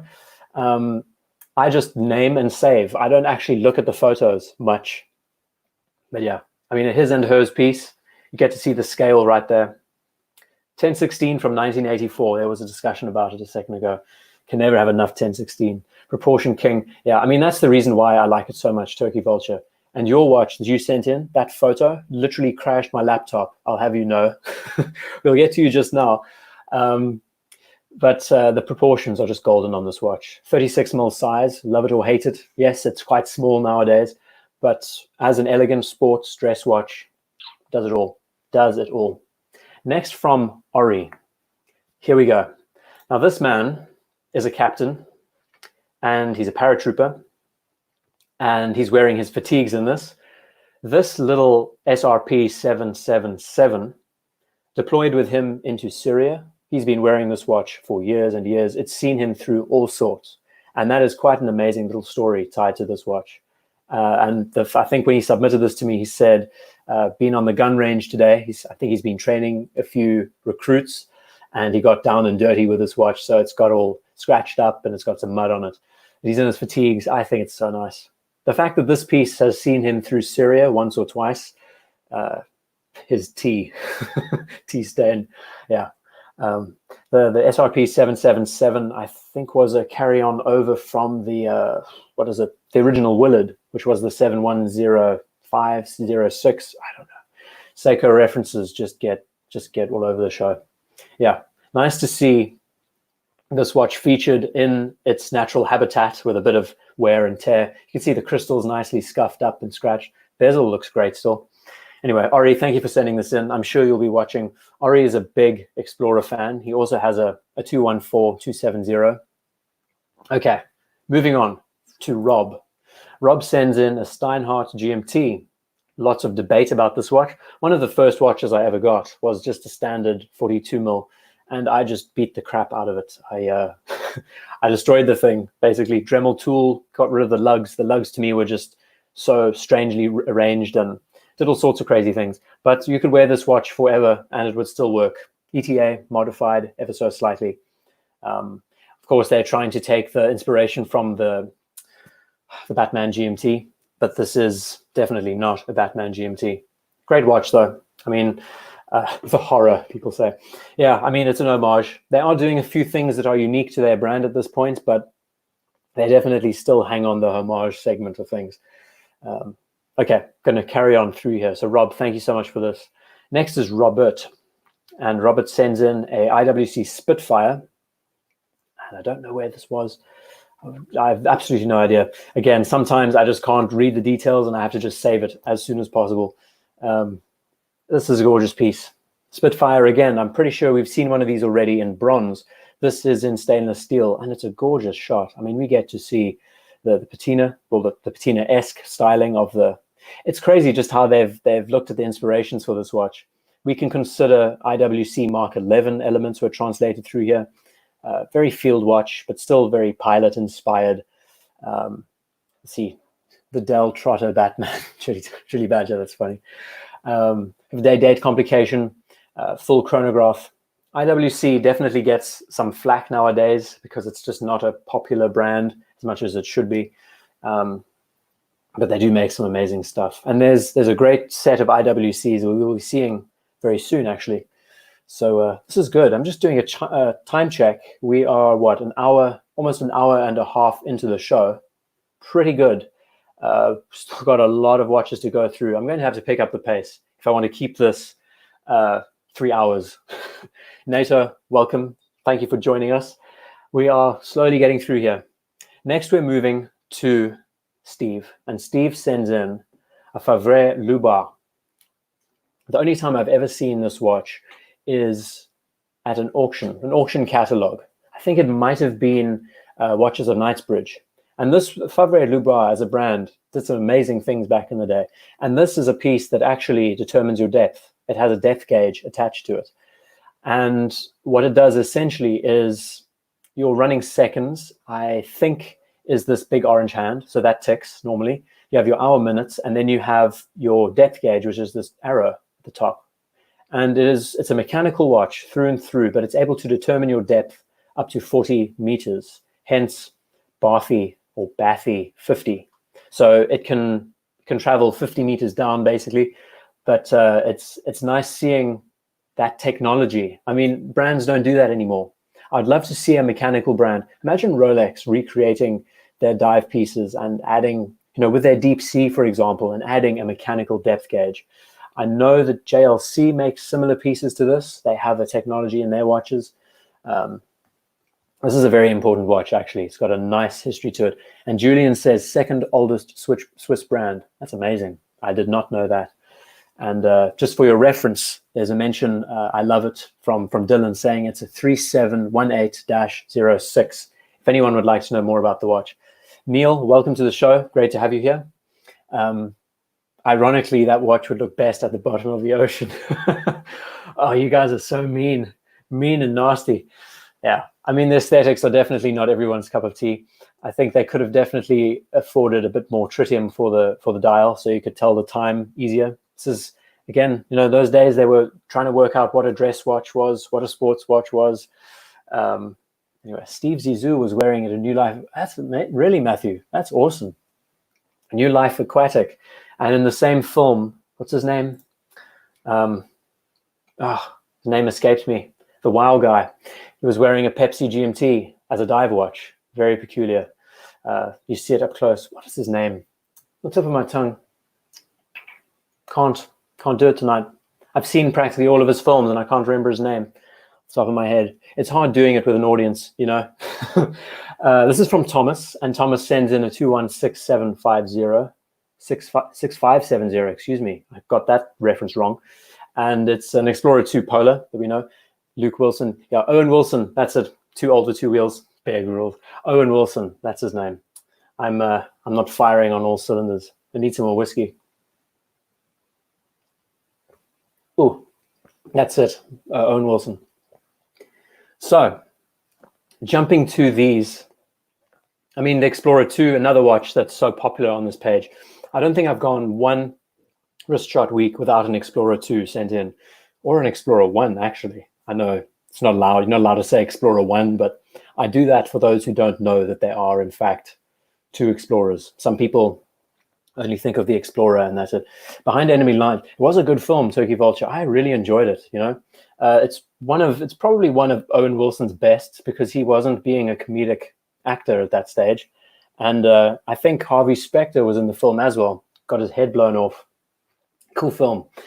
Yeah, the Polar Explorer is great. I think the things that the gripes that I have with the watch, I tried on this watch when it was just launched back in the day when you could go into ADs and just try on watches.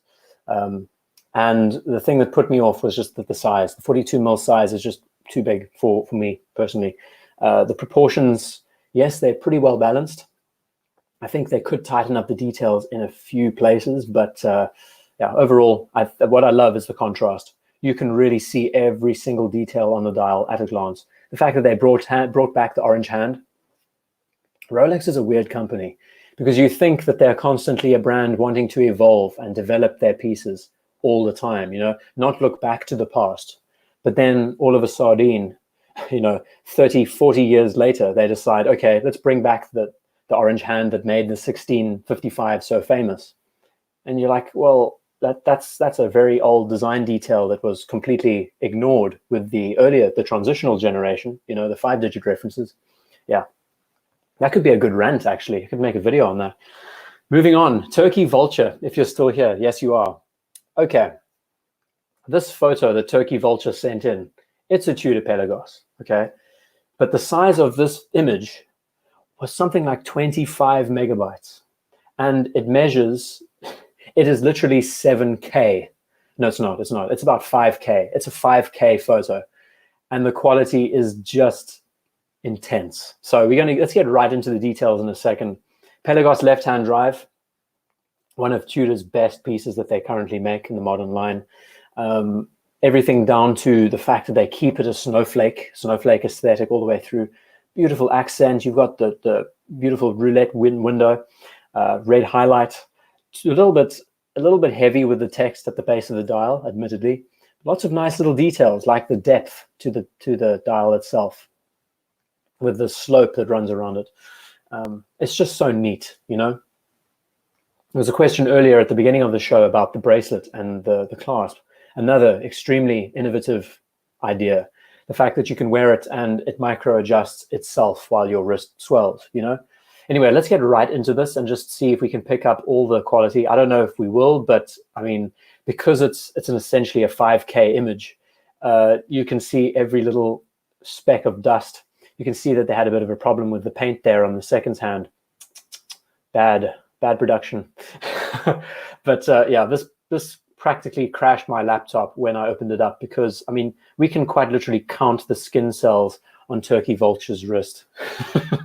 So yeah, thank you for sending this in. If we could try and tone down the size of the image in future, that would be good because this is gargantuan. I mean, you can see the brushing on it's just nuts. The most high-res photo I've ever received for the show. Absolutely, yeah. So great piece. I mean, you can't say the Pelagos left-hand drive is quite a gem.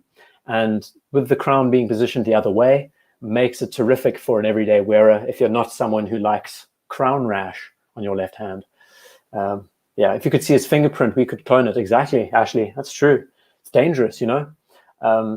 Moving on to William. William sends in a Sinn 756 Series 1. I don't know much about Sinn at all, but I know that Vultures have great vision, absolutely. Underachieving watch collector. I love your name. I think that's a goodie. It's nice to be understated and low-key.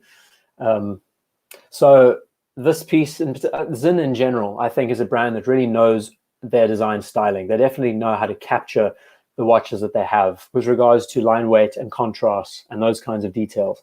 There's very few brands that compare in the pilot watch side of things. Steel on this watch has a very nice hue. Absolutely. And dear artifact, I'm sure most of us know that Sinn is not really a fan of polish on their watches.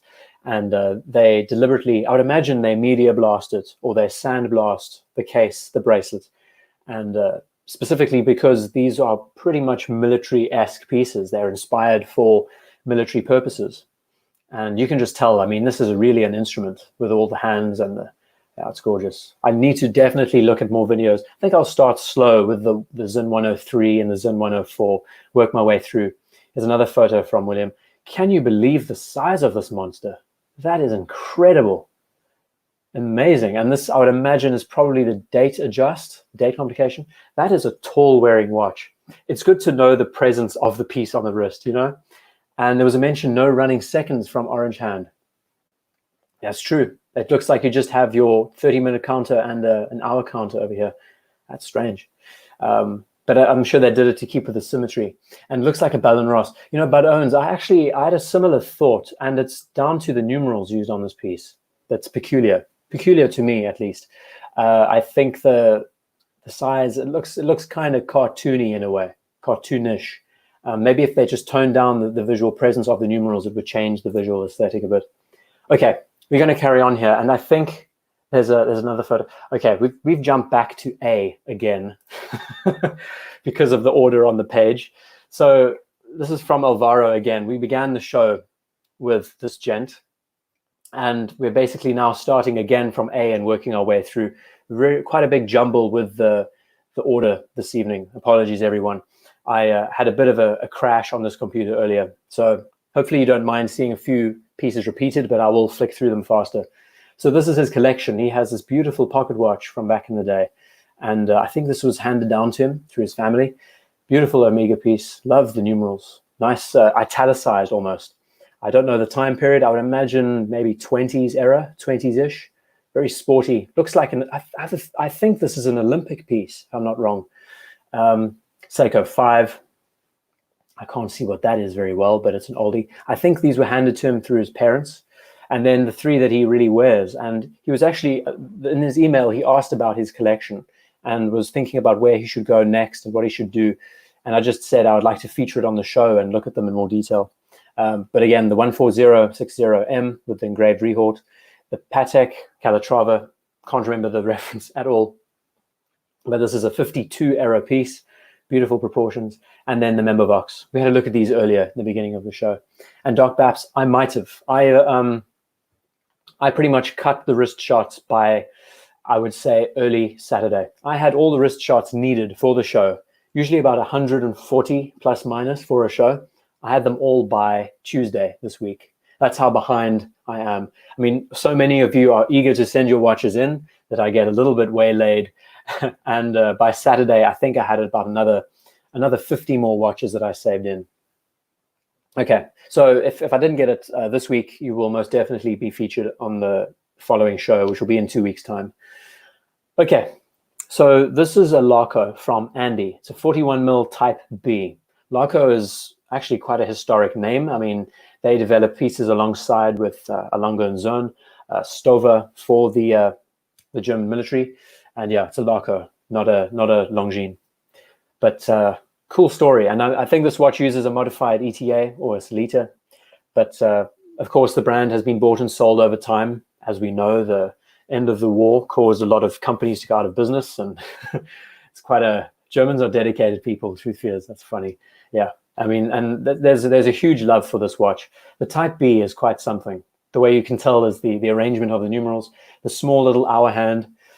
You're able to tell hours and minutes to the second, and too manly. That's funny. Yeah, so you get a Type A and you get a Type B. This is one that many appreciate just because it's more of an instrument, and you can tell the time to the minute easy. 2:53 very quickly. Blue Shirt Buddha is up next. Blue Shirt Buddha sends in his lovely little Omega Speedmaster, and thinking about it now, apart from the the Snoopy that we saw at the beginning of the show, this is the only professional I think I received. And again, this is quite a commemorative day for the professional because it's April 11th and Apollo 13 and their whole story with using a Speedmaster to realign themselves. Nice bit of history there.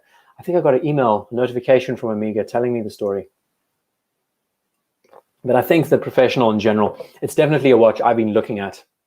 And I would love a Mark II just for that bit of difference. But the professional as a watch, I think everyone should have. It's like a clear winner for most. It's sad that it's become so popular, but again, there's a reason for it. I mean, it's a very unique watch through and through.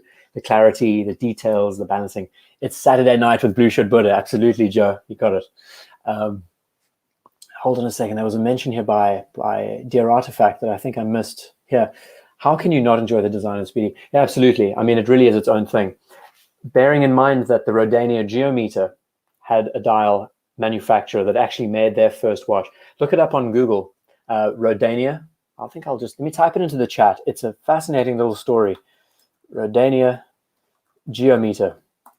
Copy and paste that name into Google, and you will see just where Omega shared the same dial manufacturer, and Rodania just went out of business. And yeah, I mean, this watch has survived. One of the best designs out there through everything else. Okay, next. This is from Brandon. Brandon sends in, oh, this is a gorgeous picture. Oh my goodness. So he's known as Mariner in Japan, I think. I'm sure he's here. We saw him earlier. I mean, Japan, blue sky, cherry blossom, black bay, burgundy, smiling dial. So it's an ETA. It's one of the originals on a distressed, or I would say more like a what would you call it? A suede-esque leather strap. You nailed it. Brandon, this is one of the best shots for the show. Absolutely. And Rohit asks, Speedy Pro versus First Omega in space. I really love the alpha styled hands of the First Omega in space. Very classical. If it was me, now that I have a watch from that time period, that vintage case, I would definitely choose the professional, get the modern stuff. But for anyone, a first watch, being a First Omega in space, another great example. Highly recommend you Google all these names if you don't know these pieces. Yeah, so this is just a stunning shot. There's nice little details. I don't know so much about the red on the barrel for the crown. It's a bit peculiar. And this is anodized aluminium, if I'm not wrong. I mean, you don't get that effect anywhere else. Strange combination of elements. And the black bay, oh, there's so many little things about this watch that makes it great. The rose, why they didn't keep the rose on their black bays, I don't know. Quite sad in a way, because when this watch disappeared, it was almost like an end of an era, you know? We lost that real tie-in detail. If I'm not wrong, the rose is still on the crown, but yeah, Mariner in Japan, this is absolutely beautiful. Thank you for sending this in. Love, I mean, Japan and cherry blossoms, it's a wonder of the world. And just that beautiful contrast. You took a stunning shot. Thank you so much for sending it in. Next, we're moving to Cedar Canoe, who is often here on the show, and he sent in a Citizen Bullhead. I think this was one of the last watches that I saved, and this was, I would say, around 10 o'clock, 11 o'clock this morning, because it was just nuts. Marina, not Mariner, because I'm from Maine. Oh, Mainer. Okay, thank you. Okay, thanks. You know, me and flashing through names. Mainer in Japan. Okay, got it. From Bangor, Maine. That's superb. So Citizen Bullhead chronographs. I think Cedar Canoe loves these watches. He's submitted a few of these bullheads in the past, and it's quite a period piece when you look at just the way the pushes have been arranged and the crown at the top. Aggressive. You can see the subdials. It looks like a face, you know, with horns, and you know, typical 70s era, late 60s, early 70s with its orange highlights. Even the batons are very 70s-esque. But Citizen is another great brand of the time. And yeah, I'm seeing the chat. Brad Pitt watch, Eric Bell. Is this what he wore? I don't know what film. Maybe in that new film that's just come out with him. I think I remember seeing that he wore a watch similar to this in Once Upon a Time in Hollywood. No? Yes, no? I don't know. But yeah, I mean, the bullhead is definitely a piece that divides opinion. There are lots of elements. Whether you like 70s inspired designs, whether you like bullheads, chronographs, it just goes on and on. But thank you for the shot, Cedar Canoe. Beautiful. Love the quality. Nice seeing just the way it plays in the light. It's always great. Okay, next from Sevi. Sevi should be in the chat. He's normally here. And the way Sevi was introduced to the channel, once upon, did I guess it right? That is fantastic. I'm on fire. I tell you, coffee and whiskey is just hooligan juice. It's the best. Gets the brain running. Sevi was introduced to the channel with his Zenith Daytona two-tone, and he was driving his 2CV. That's how we saw his first watch shown. Then recently he sent in his Zodiac, I think 2 weeks ago. And now we have a Breguet. Is this a Type 20? I think it is a Type 20. Nice little combination we get to see here. And the Zenith, I always jump back to these Zenith Daytonas. I love the balance on the dial. And just seeing that contrast between the orange, the black, the gold, looks stunning, right? Really is nice. Inverted 6, is that so, Ethan? Let me try and remember where that is. There. How good am I? How am I supposed to know all of this stuff? It's the most peculiar little details, but yeah. So the inverted 6 has to do with the subdial there, and you notice that the 6 looks like a 9, and yeah, it's cool. Like the two-tone, like a Zenith movement, but the text on the dial really bugs me. I think they should just back off on that so much, but you know. Nice little Zodiac Seawolf. We featured this on the show last week. This is an original. Made a video on the Seawolf and had a look at its history and its development, which was fun. Oops, oops, oops. Magic Mouse work with me here. And then a Breguet Type 20, another terrific watch. When you're looking at a chronograph and that history, it's gorgeous. And Forbin says, compare the placement of the numerals of the Zodiac inside marker versus your Omega with the numerals outside the markers. Nicely said. I could jump up to it quickly. Let's see if I can. So you notice that the Zodiac Seawolf, I don't know how they managed to print these numerals inside it, but when it glows in the dark, you do in fact see the numerals stand out. And I find it very interesting. It's not a detail that really appeals to me much. I much prefer the idea of having both batons and numerals. And I'm just going to jump up to the top again, might as well. Sevi with Rolex, I need to remember that. My little Seamaster enjoys the idea of having both numerals and batons. I just find there's so much more balance to this, personally. That's my taste. Yeah, I could talk about this watch for hours and hours and hours, but I will say one detail, and Zane actually mentioned it before me. Let's get back down to Sevi, if I can. Where is he? There. It is very unique. You don't see watches with numerals inside the batons ever. And it's definitely quite a characteristic component to the watch nowadays. It's great to see that Zodiac actually still brings these watches out. They're still developing them. They're getting a bit more modern retro with their styling. Yeah. So, I mean, and this watch, I'm pretty sure this watch is from 53, roundabout. And it's amazing how this watch has managed to survive all that time, you know. And the Type 20 also, as Founder Times Capital says, great piece. Vintage 1 collection. Yeah, I mean, I need to do a talk about the Breguet and look at its history more, look at the movement and the development. I love Breguet.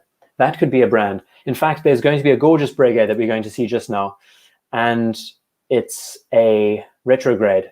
One of my favorite Breguet watches, hands down. This is from Chi-Town. Chi-Town's generally in the chat somewhere, so this is his SARB 035. I think he picked it up recently, and he just loves it. David, thank you so much. Yeah, it was a great experience, and I'm definitely going to talk about it more over the weeks. Problem is with a show like this is I'm on a tight time scale, and I definitely want to show everyone's watches off, not necessarily mine. It's nice throwing my hat into the ring, but yeah. Oh, Chi-Town, you picked it up in 2018. I think this is Seiko at its best, actually. There's a beautiful Grand Seiko that we will see just now, and just the simplicity of the hands, the way the dial is arranged. Lots of little details that makes it an important piece. And talking about Grand Seiko, you know, there's so much depth to the pieces. Definitely want to get into that in the future. Okay, so now we're getting back to chip, and this is because we have randomized the page, so we've lost a few watches over time, but we're back in. Chip, who sent in a whole series of watches at the beginning of the show, he sent in a few more. I think this is one of the only El Primeros we're going to be seeing, and it's a classic car edition. I've never seen this piece before, but it has this amazing denim texture to the dial, which is quite peculiar. And I would imagine it's a 42 mil because we see the date window. It's a nicely spaced date window, actually. Nice balance. We can see that the way you can tell it's a 42 is generally because the subdials are all centered and not offset.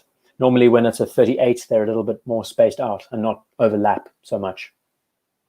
So there's talk about Seiko still. Yeah, I've got to keep motoring through because I'm going to be definitely corduroy, not denim. Yeah, me and my textures. Let's get right in. We can have a good look. Surprising, interesting dial. Like, I really don't know anything about this watch at all. What it was commemorating, classic car edition. I really could not tell you. Also nice. Look at this detail. Red accent on the, I hope the mic doesn't jump when I speak too loud. Red accent on the pusher at the base and a black accent on the top. Surprising. And Dog Bear Global, thank you so much. Yeah, I'm definitely going to talk about my watch in the future. I don't want to hold back the show too long because it's just going to drag. I could definitely spend an hour talking about the piece. Forbin says, notice how the striping on the El Primero's hands makes them harder to read because they're not closed on the ends. I hope that makes sense. They're not closed on the ends, makes it harder to eat, makes it harder to read. We're talking about the hands. Well, I noticed from a distance, it is, the one side is much brighter. It's almost like a gradient. It's a gradiented effect. I don't know how this would play in the sunlight. It's a peculiar color scheme. I can honestly say I have never, ever seen this choice on a dial before. So I need to look up this a bit more. I need to tell myself to remind to look at it later. And we have a snowflake. Yes, we always love the SBGA 211. Great little story. It's very much the Grand Seiko that many gravitate towards because of its history, because of how it defined the brand and how the development of the watch has been so, I would say, it's almost like they capitalize off their development. It's actually a great, not only marketing, but a great way to get people's attention into your brand is by actually highlighting just how inspiration plays a part in the creative process. More companies should do it. And Crappy, welcome to the show. Great having you here, sir. Okay, going to carry on going through. So we love our snowflake. And this is also from Chip, and it's a G-Shock Rangeman. He just sent all his watches in, and I thought, you know, when do we ever feature G-Shocks? It's nice to have a bit of variety. I love the olive drab. And another detail that I like is just how the khaki effect on the dial is translated through. I'm sure there aren't many G-Shock fans out there. I'm not someone who Transformer, exactly saying. I'm not someone who wears G-Shocks. I grew up in the 90s and definitely wore these digital pieces, but for me, the big 90s watch craze died out. I never got back into it after being a kid. But there are some stunning G-Shocks out there. We've seen a few actually on the show, and I don't know what this has. It has everything from, tells you what the temperature outside and all the details. I mean, the lists are endless with the details on these pieces.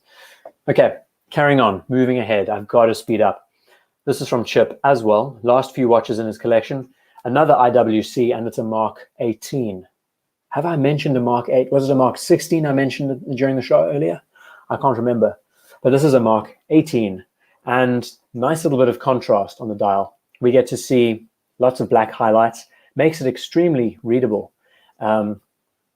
Very polar-esque, you know. Great use of elements. And I'm trying to catch up with you guys in the chat. I've been avoiding you because it's just so difficult. This is for trips to the gun range. Absolutely, Chip. Chip is in the chat. Fantastic. Okay, well, there he is. So, Chip, we've jumped between your collection in the beginning and now. For some reason, there was a bit of a mix-up with my alphabetical ordering. But we're seeing what you have, and you've got a stunning collection. So, Chip Gage is in the chat, and these are his pieces.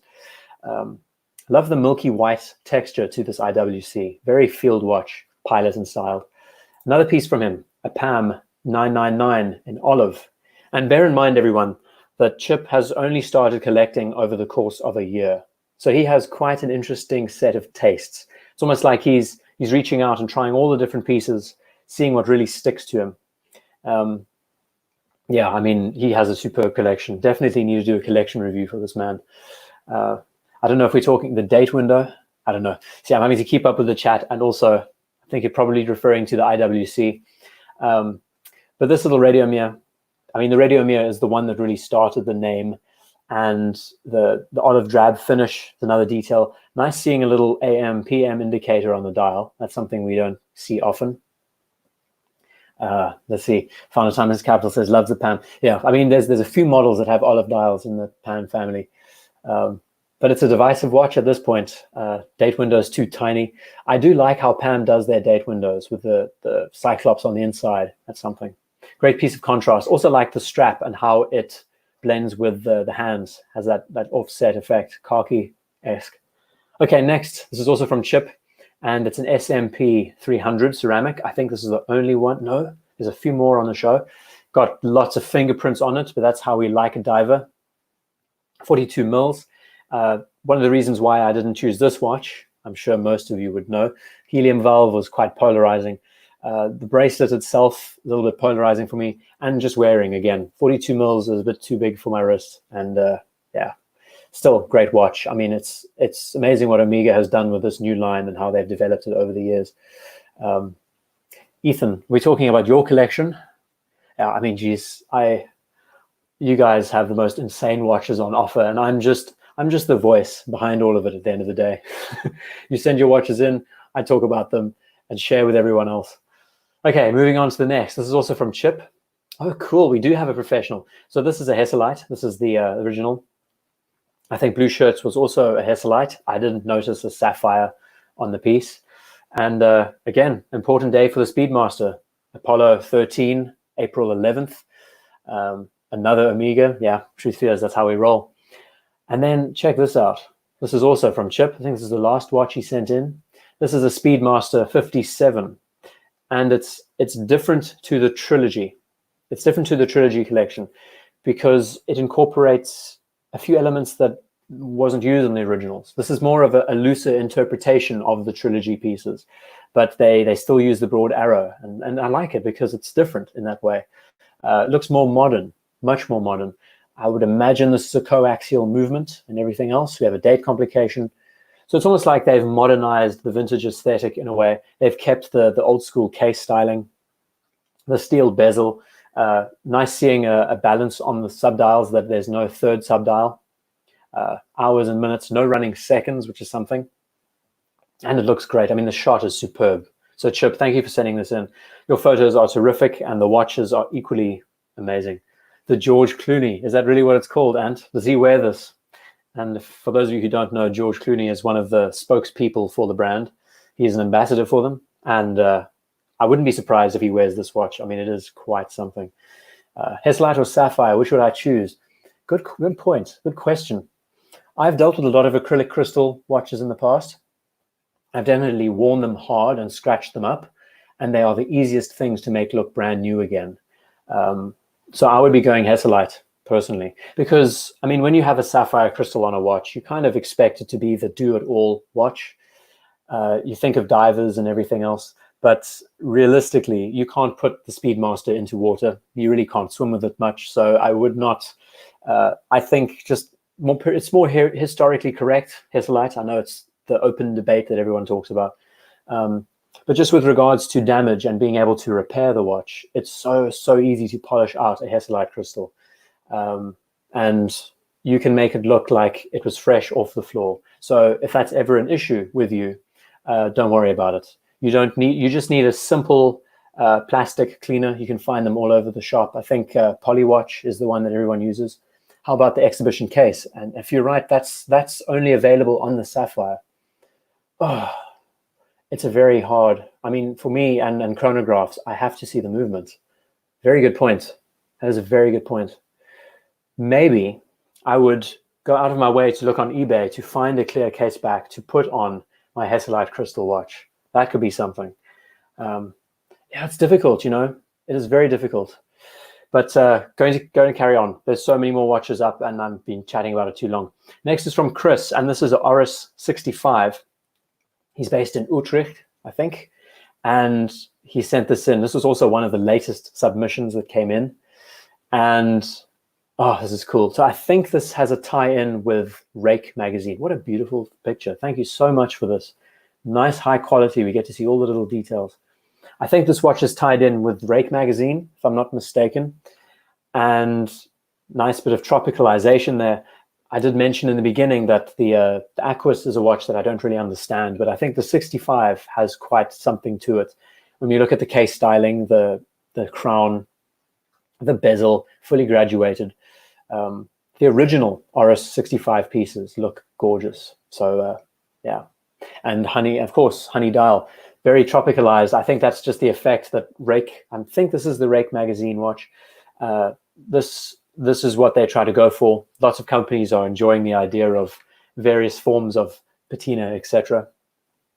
Nice face color, exactly, Matthew. Very peculiar. I'd say over tropical, almost like a chocolate brown at this point. Moving on, Claudio, Omega Lume. So this was his dynamic that he sent in at the beginning of the show, and this is a Lume shot of it. So we get to see the piece in the light, and it looks great. It really does look like a field watch slash Flieger. Looks way co-ish, but Owens, it's funny. Yeah, I agree. So what do you think of this piece now in the dark? It is missing a 3 because of the date window, but nice combination of elements. We've got some sword hands, nice Breguet numerals, all of that set out. I hope the engagement has been okay, because I've been trying to balance out the talking to all of you and the presenting at the same time. I'm going to refresh the chat and move on from this. So next we have Curtis. We've chatted about Claudio with a few of his pieces already. Next we have Curtis. Curtis is a pilot, flies amazing aeroplanes, and he has a superb collection. His the one GMT, his Pepsi GMT that he sent us a while back, he's had for over 30 years, and he's been wearing it religiously for years on end. And this is one of his little project watches. It's an SKX 007 that he's modded on a strap code bracelet. He's done a few things. He is an industrial designer by trade. He studied industrial design before he decided to become a pilot. And he included a stainless steel bezel with a GMT indicator, large crystal.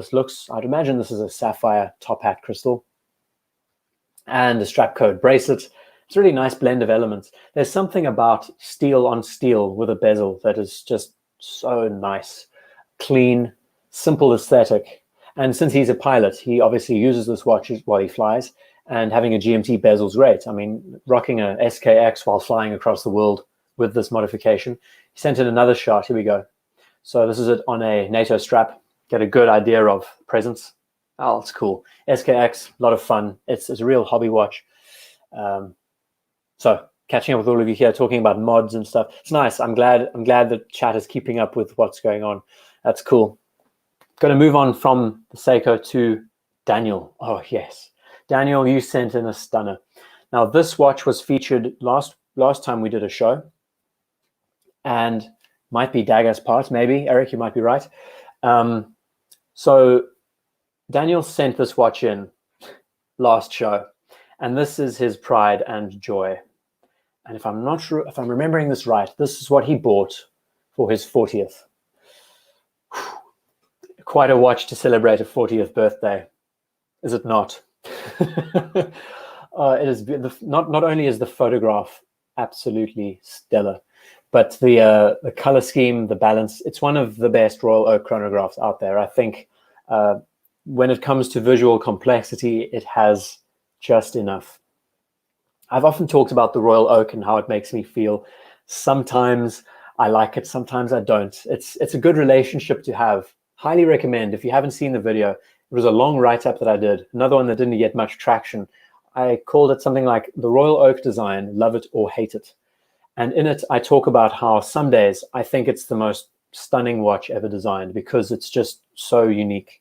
Other days, I think it's the ugliest thing in the world, and just question why everything was chosen and what was done with it. But the chronograph in the Royal Oak family is the one that really speaks to me. I love the balance. The presence on the wrist, it's 41 mils, but that presence is used up with the details on the dial. You've got all the sub dials, and yeah, it's such a gorgeous photo. Thank you for this, Daniel, as always. Everyone knows Timex for 40th, Dylan. And I saw a mention from what was his name? Jeffrey Blue, first time watching. Welcome, great to have you here. Yeah, I mean, I've been running now for just over 2 hours, doing very well. And it's just a lot of fun. I love these. These shows are so dynamic. We get to see such a variety of pieces. I honestly don't know what's coming up next half the time. And yeah, we're just going to keep scrolling through. So many pieces still to come. Okay, Chaitan, what did Chaitan say? There was mention, well said from Philly's dad.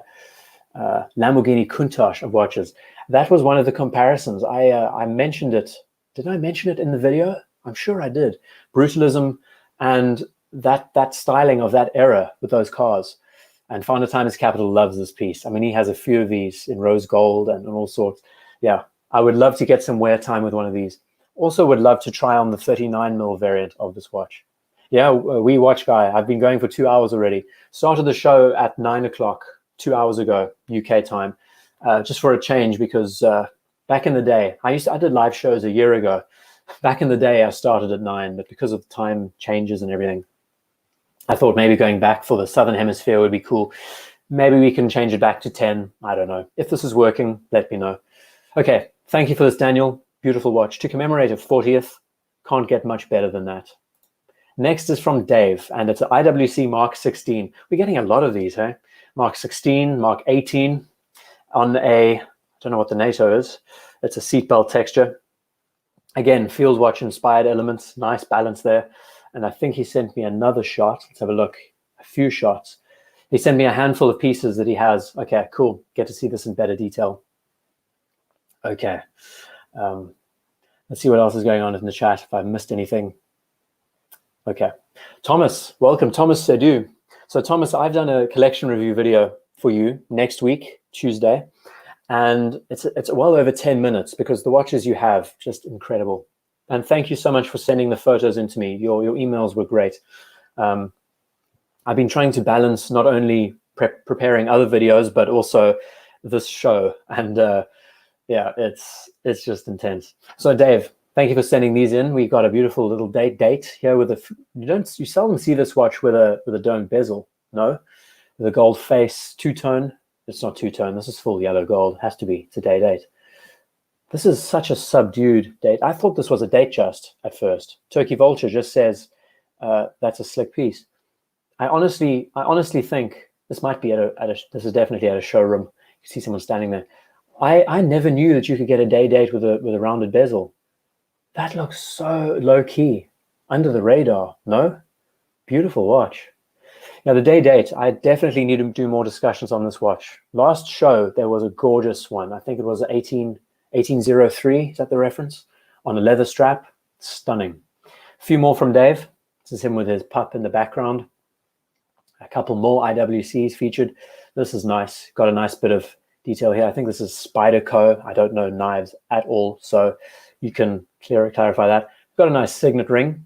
I want to know if any of you wear signet rings. I really enjoy it. Got into it a couple of years back, and they're amazing. You get to enjoy a bit of precious metal on your hand, and yeah, nice. I love. There's nothing that is better than a khaki NATO strap on a watch. It really does complete it, and this military aesthetic just looks great. Julian has one. Actually, everyone in the chat who does wear one, comment why. Comment why in the chat if anyone wears one, and it'd be nice to see as a community. I'll start the listing as Julian also started. Lots of guys are talking about watches that they would go for. It's great. I mean, I love another great thing about the chat is that everyone gets to engage with each other as well. And that's the part of the fun. I mean, it's a time when the whole community can come together and chat. I would imagine this is the strap that this watch came with originally. Let's see. Ashley wears one, no signet ring, but wedding rings. Do wear a crown, okay. Does flight school ring count? Absolutely, Dylan, for sure. If you're in the Marines, if you're, any of those rings stand. And Wistrot Experience, welcome. Yeah, late to the show. Don't worry, daylight savings. So I pushed it back an hour just to give as an experiment, but we can maybe go back to 10, start it an hour ahead in the future. Nice little piece. It's great seeing this Mark 16. And Shazbot, again. So the story from Shazbot, I'm sure he's in the chat still. We started the show with him. His fiance bought him this watch. Great little story. So you'll see that again in an hour or so if you start the show again from the beginning. David Coffey, David C. He always joins and sends in some great watches. And this week is his two-tone Sky Dweller. Always nice seeing the Sky Dweller. And something about the two-tone of this watch, it reminds me of the Datejust in a way. Has that Datejust, really feels like a very jazzed up Datejust. The reference is 326933. It's really not an easy reference to remember, but if I'm not mistaken, Curtis also owns one of these pieces. And as a pilot, he wears this watch religiously and loves it. Mezzanine, just home. Congratulations. Oh, thank you. Thank you so much. I think I always say your name wrong. It's Mez944. Okay. That is the Sea Dweller I'd get. The Sky Dweller. Yeah, absolutely. We watch guy. It's because of the stick hour markers. You know, there's little details, Zane, I think, that really makes this watch into that, gives it that Datejust feeling. But it's 42 mils. I mean, that's already a difference to the piece. And yeah, that's awesome. Check your email for the Amiga Plan Pro. So Dean, I stopped opening up emails early Saturday morning today because I was just so behind, and there's so many watches already. But come 2 weeks' time, I will be having another one of these shows. And by all means, everyone, send me your emails now if you like, next week, whenever. I'll be sure to save them all. Most of these are backlogs from a week ago, you know. Dear Artifact, if you're still in the chat, and Dave Coffey, you've just seen your watch, fantastic. Dear Artifact sent in a gorgeous little Universal Genève pole router. And he said in his email to me, if I remember right, he said he was inspired by Mad Men and I think it was a Seamaster in Mad Men or something. And it forced him to pick up this watch eventually. There he is in the chat. If you don't know Dear Artifact, get onto Instagram, follow him, and I'm just going to drop in his handle. If I can, here we go. Put that handle into Instagram and follow him because he has such a great collection. Very tasteful, simple, very much my guy when it comes to liking the simplistic side of things when it comes to watches. And he takes the best shots. I mean, he's fully suited up. I love his photos. It's always a pleasure getting them. It's always the same style, you know. Let me rotate this around for us. So the pole router, I mean, they did some cool things with this watch. We talk about the dial, the love, the numeral, the typeface, the italicized elements. The 26, I mean, look at it. It is so 60s to the core. And what made the pole router unique, it was that beautiful divide line between the centers. Yeah, it's a nice watch. It really is nice. Nice balance and proportions. This looks like he's wearing it on a JB Champion bracelet, which is entertaining. He loves his Champion bracelets. He wears them with his Speedmasters and everything else. Okay, going to carry on going through. Thank you for this, Dear Artifact. Next is Eric Bell. And he sent in, I just called it a naval chronometer. This looks like a picture he sent in. Please, if you're in the chat, Eric, please tell us a bit more about this. We've got it looks like a great lapel pin for the Royal Navy. Dolphin, I have absolutely no idea. But then over here we have the watch, and it's a Gelenkamp. German? I really don't know. I really don't know anything about this watch. So if you could please tell us, is it a stopwatch? Probably is a stopwatch. And Eric Bell tends to like collecting these pieces with a bit of dive and naval history. Yeah, it's great. And Zane, there's great discussions going on about Patek and everything else. Okay, so Eric, if you see this, if you're still here, be nice to hear. And Curtis, your Sky Dweller is a black dial. Okay. Moving on. Eric Bell again. Okay, so these are his straps. I thought it would be quite entertaining to just share the straps that Eric has in his collection. It's mad. He's got just everything. Nylon, bracelets. It's, you know, this hobby is a proper addiction. He loves diving as well. RN attack boat. My dolphins and Navy stopwatch. Okay, got it. Thank you so much, Eric. Nav stopwatch. So it's actually for navigation purposes. But these straps are just intense. I mean, you love your rubber straps. You just got them all, man. It's insane. But that's what this hobby does to us, you know, the addiction. Okay, I've got to keep moving. I've got to keep scrolling through here. We're doing very well. Another Sky Dweller. Now this one, oh, this is from Evan. Evan sends in a Sky Dweller piece, and the blue dial on this watch. You know, the two-tone is nice. The two-tone really makes it look like it looks like a Rolex piece for sure. This one takes it outside of the Rolex spectrum, you know. We got one guy who hoards guitars and another with straps, exactly saying, you've got to see, Les's collection is coming up very soon and you'll see the guitars that he has. Amazing. I love the blue dial on this watch. It is just such a character. It really does seal the deal. This is him wearing, looks like he's outside. He's wearing some gloves and he's got the loom going. Oh, it's one of the most interesting contemporary Rolexes that has ever been made in recent years. And it really caught the eye of many. I think this was on his car. He took the photo of this. Yeah, it's just a real thing of beauty. When we think about just what the movement is about and the complication, I love the fact, the one element, just when we talk about watchmaking in itself, is that no company has been able to talk about and deal with an annual calendar without some kind of push button on the case somewhere. And the fact that Rolex just requires you to pull out the crown and rotate the bezel to set, it's one of the most interesting complications that the family makes at this point in time. And it's a G&T on steroids, you know. Ah, gorgeous. So thank you for this, Evan. Next, we're jumping to Florian, I think that's your name. A 71 Seiko Chariot manual wind. Now, I don't know a thing about this watch, but a little bit of retro styling, a little bit of a tank aesthetic around it. A nice case. I enjoy the case having that splayed out effect, you know. It's great. Nice seeing this piece. And yeah, I've still got lots. Oh my goodness. I'm going to have to speed through these faster. Thank you for this, Florian. Next, he's also sent this in, which is a Bulliver Royal Oak.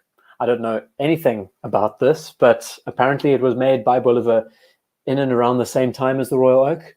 And it's quite divisive nowadays. There's lots of talk about it, but if someone could clarify what this was about, they were just trying to capitalize off the Royal Oak aesthetic. It's pretty funny. Okay, this is also from Florian. And now this is something cool. The Ripley, the Seiko chronograph Ripley. That's another piece of the time and designed by Giugiaro, who was the designer of the Mark I Golf, the Countach, the DeLorean, all sorts. That's a true copy, Zane. Exactly. I mean, you can't get further in than you're getting really deep when you start dealing with a Bulliver Royal Oak, you know. And yeah, I mean, a Giugiaro watch. I find this to be such a peculiar piece.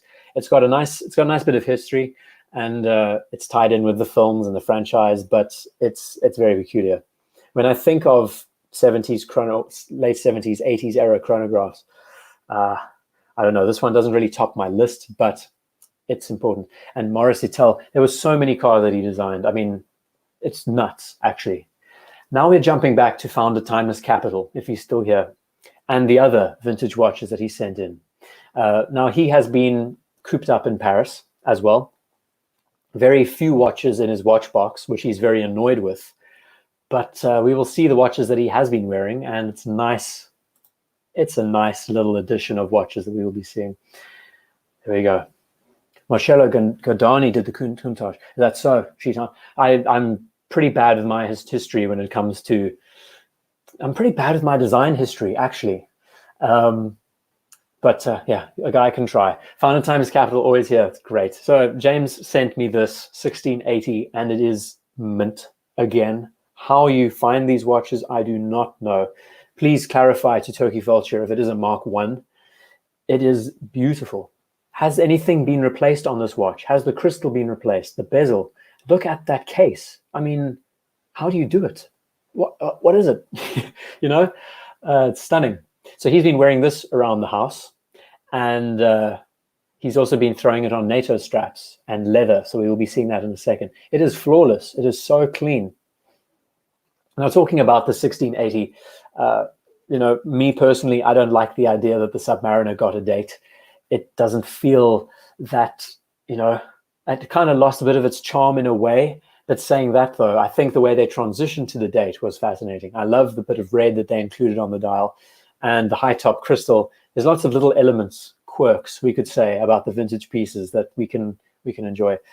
Okay, I'm going to carry on through because we've got a few more 1680s from Founder Timeless Capital. I think this is on a NATO. look at the detail on the dial. Thank you for these photos, James. Really nice watch for wearing around the house. Absolutely. One owner, Mark 1, not polished. Oh, I can't wait to get my hands onto your collection, James. The second everything is lifted and we're able to travel, I am making a beeline to Paris to visit you. We're going to sit down for like a week. We're going to order takeout and just sit. Great Parisian food, you know. We're going to sit down for a week with just all the watches on the table, and we are just going to browse. You need to teach me about this stuff, and I need hands-on time with these. Check it out. We get right close. Notice that back in the day, they painted red over the Submariner text. I don't know why they did it. And you can see that there's some white highlights exposed on the dial. Such a nice high-quality photo. We get to see the details. How often do we see a mint 1680 nowadays? Don't know. Beautiful. Thank you for this, James. Another one from him. This is a 16710. This is the same reference that Curtis wore for 30 plus years as his one watch. And this is also absolutely brand spanking new. And James and Founder Times Capital, you sent these to me like this afternoon at like 2 o'clock. And I had to include them because the watches you send in are always stunning. But again, this watch is mint condition. It looks like it's never been worn in its life. No faded bezels. The tritium hasn't faded whatsoever. The crown, everything is just neat, crystal clear. Don't know how you do it. So between this and the 1680, I think you're doing pretty well, James, for everyday wearers around the house. And the last watch he sent me, I can't take the credit for the vintage pieces. It's my youngest daughter that has all the contacts. Well, James, she definitely has good taste. It's just amazing seeing these up. And to rub my nose in it, James also sent this to me, which is his Seamaster 300 on a rally strap. Doesn't that look great? Oh, it's nice. Vintage aesthetic, vintage era, gorgeous photograph as well. Yeah, I mean, we could spend a solid week sitting down with just watches on the table, chatting about them for days on end. Nice seeing my watch featured on the show. Funny thing, 2 weeks ago when we had a show, the 57 was featured, and I had to really be careful with what I said because I was wearing the watch the whole time during the show. And when this watch showed up, I had to kind of say, oh, it's one of the watches we don't see often, you know? And yeah, this is awesome. Thank you for these, James. Always buy one owner box papers. Doing a great job. Amazing. So they're the best vintage Rolexes that we'll probably see in the show. And yeah, Founder Times Capital has the deepest collection that we as a community know. He has vaults full of watches. Great. Next from Frank. This is a 60s era Zenith. And this was gifted to him by his parents when he graduated, I think. That's the story. And he loves this watch. He wears it all the time. And it's beautiful. Really is. Real 60s aesthetic all the way through. Oops. Magic mouse. I don't know what this little tag is on the case here. Might need to highlight that for me. And Russell's in the chat. Well, Russell, your watches will be coming up very soon. Might need to highlight what this is about. Is this like a piece of gold barbed wire on it? I don't know. But yeah, it's a beautiful piece. I mean, Zenith, it's not an El Primero, which is nice. And price tag, maybe it is BS. I really don't know. But classy, absolutely. 60s era, and it looks brand spanking new. I think he's worn this watch all his life. And I mean, what can you say? Next is Freddie Turner. And this is one of the Breguets. Oh, I love this watch. Oops, magic mouse. See what happens. At a certain point in the show, the magic mouse starts like, must be hormonal or something. I don't know. This is one of my favorite Breguets in the family. And before I get to it, I want to get to your comments. Zane and Russell, you two guys need to hook up on Instagram, however, because you both have the most stellar collections on the platform that I've seen recently. By all means, you guys need to chat. And so, Grand Classique, Giza, absolutely. So this is a retrograde, and I always get this wrong. I think it's like a 5120 or 5210 or something. But I love the retrograde seconds on this watch. It's white gold, and value for money wise, you're getting a lot of watch for what you're spending. And as far as Breguets go, it keeps all of those classical motifs, but it's symmetrical, which is nice. And I just love the details. I mean, we get right in there. This is your power reserve. So it's right at the top, 65 hours. And that'll slowly deplete over time as it runs across. Then you've got your seconds. So it jumps. It goes from 0 all the way to 60, and then it jumps back to 0. The complication is stunning. The sheer balance on the dial. The idea that the dial has been pushed down ever so slightly. It doesn't take up the full space of the case, you know. And just the finishing, you know, the guilloche, the brushing, I love this watch. I really enjoy it. If it was me getting a Breguet right now, I think this would be me, because I think it just epitomizes everything that Breguet does.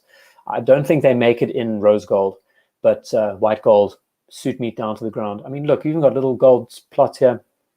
You can see the movement as well. It's got a gorgeous movement as well. I've spoken about this piece before, I think. I don't know if it was on a video. Beautiful watch. I really enjoy it. Another from Freddie Turner, and this is called a Richard Legrand.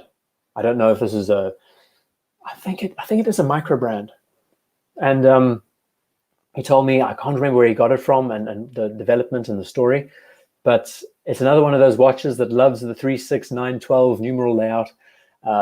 Lovely emerald green dial. If we get right in there, we get to see how that would probably play in the light nicely. The comments are going wild. I need to address some of them. And so thank you, Freddie, for these. Thank you so much for sending these in. And I'm going to jump to, this is another Freddie, and it's a Junghans Max Bill. And okay, I'm going to get to the chat now. It's a gold Italian emblem for good luck on the Zenith. Oh, that's so, Jerry. That is fascinating. Okay, let me get back to it if I can quickly. So that is a little emblem for good luck in Italian. That's amazing. Thank you for that. I really didn't know. We learn a lot on this page.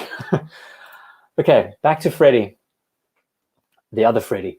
So this is a Junghans Max Bill 34. And in his email, he said to me, I know you don't like Bauhaus watches. That's not true. The reason why I don't really appreciate them much is because there's so much more to watch design nowadays that I think going back to some of the originals of this era, it's a little bit bland for my tastes personally. But this Max Bill is an extremely important watch. It's classic. It's one of those timeless watches. It does rank in like one of the top 100 most impactful designs of the era. People talk a lot about the 4 being the element on the dial that really draws them to the watch. And I mean, they've really nailed it all the way. I would imagine they've actually even curved. I don't know if that's the crystal or if that's the minute hand that's actually been curved to fit the dial. The second hand as well, you notice the second hand has a lovely curve to it as well. Oh, it's great. It's a really nice watch. I mean, it's classic, classy, simple, understated, and only you really know what you're wearing, which I think is also great. The 5212 is a perfect piece. And I think Russell has one, if I'm not mistaken. Yeah, great watches. I mean, we can just be talking about them for ages. Now, this is from Gerard, or Garrard. I hope I got your name right there. This is a Vertex. And it took me a second to realize that this watch is actually inspired by the Dirty Dozen. Vertex was one of the 12 watches that was supplied to the British Armed Forces back in the day during the Second World War. And you can see that this is a near direct modern interpretation of that watch. 39-ish millimeters in size, I would say. Great amount of presence. We get to see all the details on the dial. Love the fact that the numerals are actually embossed and they're standing up. Isn't that nice? Got some depth to them. Look how they've done the 5. Fascinating. I don't know much about Vertex watches, but this is quite the nice tribute. We've got some syringe hands. Just great use of space on the dial. I think that's the most important part to highlight. Everything's been thought about accordingly and placed accordingly. So thank you for this, Garrard. I've got to motor through these because we've still got so many names. From Gary, Swiss only, Explorer 2. And we've had a few Explorer 2s so far, but it's nice seeing the 5-digit reference instead of the usual suspects. And actually, this is also a usual suspect. I said earlier, it's a watch that's always on the show, one way or another. So thank you so much for this, Gary. And I think you sent another one, a little bit of a pointless reach. That's Bark and Jack's trademark at this point. If you go on Instagram, look up pointless reach, you'll see it. And I mean, the presence and everything about this watch is great. I still really admire the Polar Explorer 2, even though I've gone Omega. It's not like I've chosen sides. You know, I still think Rolex and their watches, they are so unique, and I would love to pick up an Explorer 2 one day. But the first thing I would do would be to find an arrow hand of some kind, an orange arrow hand, and put it on. It's nice, really nice. And Super Sharp Blades says he likes Explorer 2 but preferred in black. Yeah, absolutely. I think the one element that I like about the Polar is that it just is unique to the watch and is not so much, it doesn't look as, you know, stereotypical as other pieces out there. Lawrence, well said. Yeah, I don't know what I said, but you know, got to try. From George, this is our first and only Batman Jubilee. Oh, I like this watch. I really like this watch on the Jubilee. It's that idea of that formality, the formality with dress, the simplicity, but also visual complexity, comfort factor. It's the GMT to me has always been that dress watch, that dress sports watch, and it deserves a Jubilee. You know, if it was me looking for a stainless steel Rolex right now, this would be the one, bar none. This would be the one I would get because it looks great. It really does look nice. And everyone calls it the Batgirl. Yeah, I don't know. I don't like it very much as a name. Do they call this the Pepsi GMT a Supergirl at this point? Or do they call it Superman? I really don't know. But it's funny how these watches get their terms and their names, and it's set in stone, you know? But gorgeous photo as well, George. Love the watch. And next, we've got, I think, our only Reverso. Our only Reverso on the show. No, we didn't. We had a tribute moon earlier. No, but this one is the one that most of us like, and it is a tribute duo. And yes, we see both faces. Tribute duo, blue dial, blue strap, simplicity, batons, hands, away you go. There it is. I just took a big swig of the alcohol. That was rough. I still haven't even finished my coffee, ladies and gentlemen. I've been talking non-stop for like 3 hours. It's nuts. Okay. Superwoman, Diet Pepsi. Yeah, I mean, but Owen says, I've said that before and I'll say it again. I'll take Batgirl over Batman every time. Hey, I'm a guy. You know, that's a good argument, bud. I mean, no one argues with that there. It's just, there's something about what I really enjoy. I find these watches, you know, the Submariners and those pieces, I find them a little bit simplistic visually. This looks so overly complex with the bezel, with the Jubilee. I really like how they play off each other. Just the idea, when we look at the knurling on the bezel relative to the Jubilee, I really like that blend and that complexity between the parts. Yeah, we talk about Rolex a lot, so tribute duo, get back to it. I think this is in stainless steel. You might need to correct me. And Chi-Town, root beer on a Jubilee. I think the only watch in the GMT line that should stay on an oyster bracelet is the root beer. Something about the watch really has that great idea. It's much more low key, and I think the two-tone oyster works nicely on that model. Would be nice to see the root beer on a Jubilee though in future. So gorgeous duo, and of course, what makes the Reverso so great? 2 watches in one. And here we have a day-night complication right beside it. Oh, the Reverso. Tribute duo is one of the best out there. I think it's really just so elegant. You get your nice splash of blue that you can enjoy, but then you also get 2 watches that you can also enjoy, you know?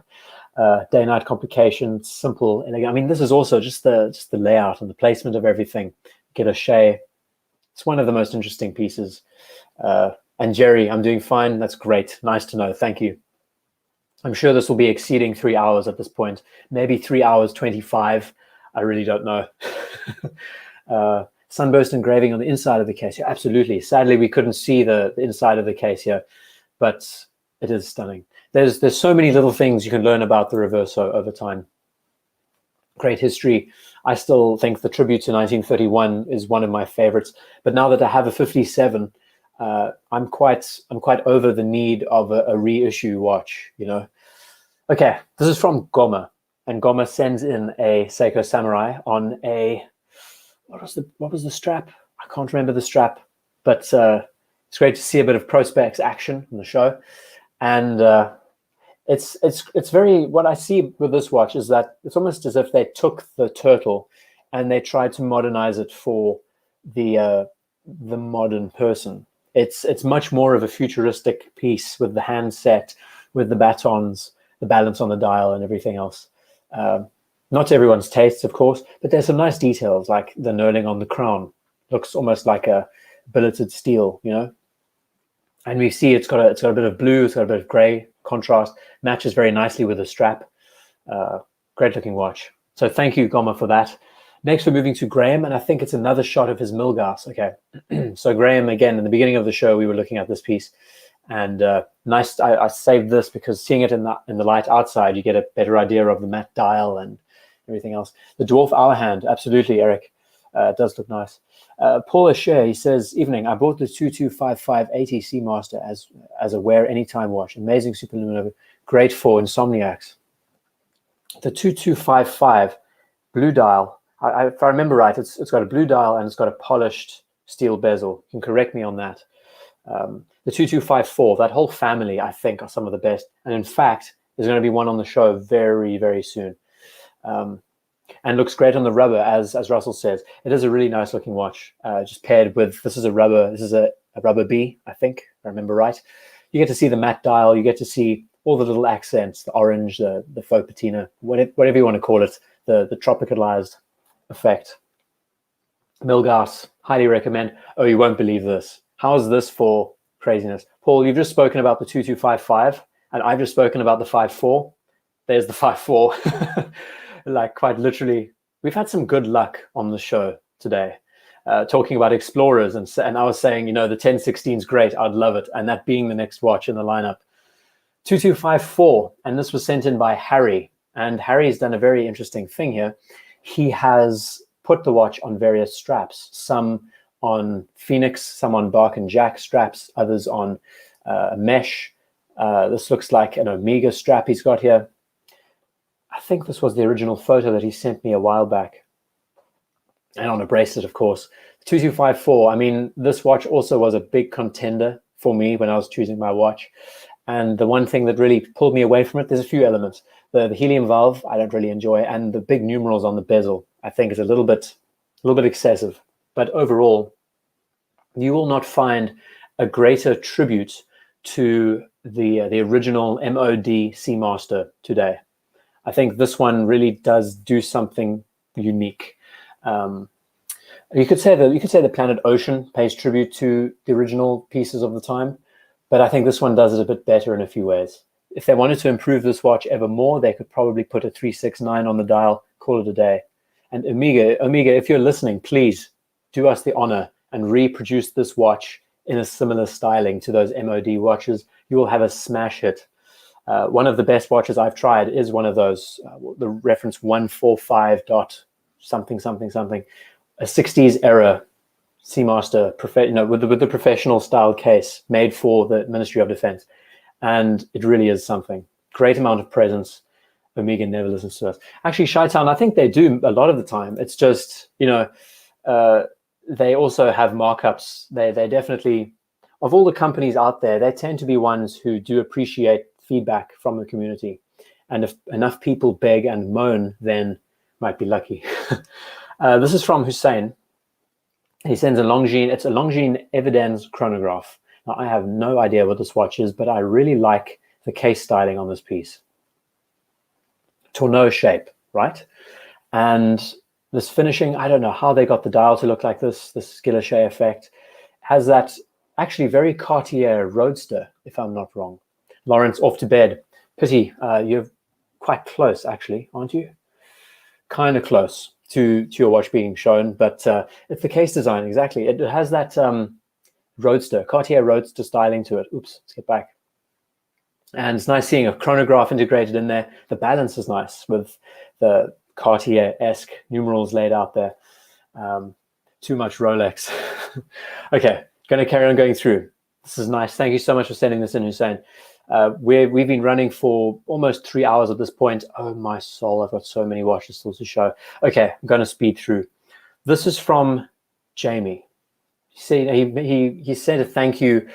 What model? You're asking about the Longines? It's called a Longines Evidens with a Z, chronograph. And yeah, getting into it. So this is a 116600. This is pretty much a darling of the Sea Dweller line. And it's an important piece. I think as a transitional reference goes, they should have kept this watch. You know, it's a piece that should have remained. 40 millimeters in size, small in presence, but just a workhorse. And yeah. Carl, welcome to the show. I don't know if you've been here for a while, but yeah, we've been running a long way through. And there was talk about loving the Longines pushers, these lozenge pushers on the side. There's all sorts of little details. If we had more time, I should have spent more time on these watches, but alas, you know what I mean when I say that I just got so many. I got inundated with watches that I just got a bit stuck. So this 116600, it's a winner. It's my favorite Sea Dweller in the line. I think it's just such a beaut. And next to it, this piece.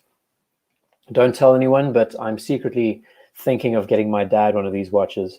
The Globemaster, this exact watch with white dial, bracelet, everything else. It's just so interesting. I finished a write-up on this watch. I literally did the recording yesterday for this. Should be out in a week or two. And there's so many little inspirations that they took from. It's actually so ironic. What I say in the video is that the Globemaster has never been a watch that's had a unique, very like characteristic styling. Over the generations, it went through all the fashions of the time, the 50s, 60s, 70s. This one has actually managed to take components from those time periods and clashed it all together, just completely threw all the parts in and made something that is beautiful, absolutely beautiful, timeless at this point. You know, what can we say? We have a case styling that's reminiscent of the late 60s, 70s era. We have a tungsten bezel, as mentioned, thin fluting, reminiscent of 60s era constellations. We have hands and numerals and batons set in and around the 60s as well. And then we have a pipe hand dial, which was what made the 50s piece so unique. And I love that fact. Even the bracelet looks like something very 60s, 50s, 60s inspired. Date at 6 o'clock, and as a timekeeper. I mean, the whole idea behind constellation, the typeface, there's so many gorgeous things done with this piece. I could talk about it for ages. But the video will be coming out soon. I've just got to edit the recording and do all of that stuff. But yeah, stunning watch. And thank you, James, for sending this in. Absolute knockout. And next to it, I don't know if this is the same James, but he sent in a Nodus Avalon, which is a micro brand from Los Angeles. No idea about this. He said it's interesting, good, bang for the buck. It looks like many people like the, yeah, by the looks of things, the Globemaster is popular. Russell, this Globemaster comes in blue. There's actually going to be a blue Globemaster on the show just now. Has a black dial, I think. Sunburst does have a gray dial. They've done all sorts of stuff with this piece. And it's 41 mils in size, great contemporary presence. Lots of little things. Yeah, fascinating watch to look into. And I look forward to talking about it or sharing it with you in 2 weeks. Notice someone can tell me about this watch in the future.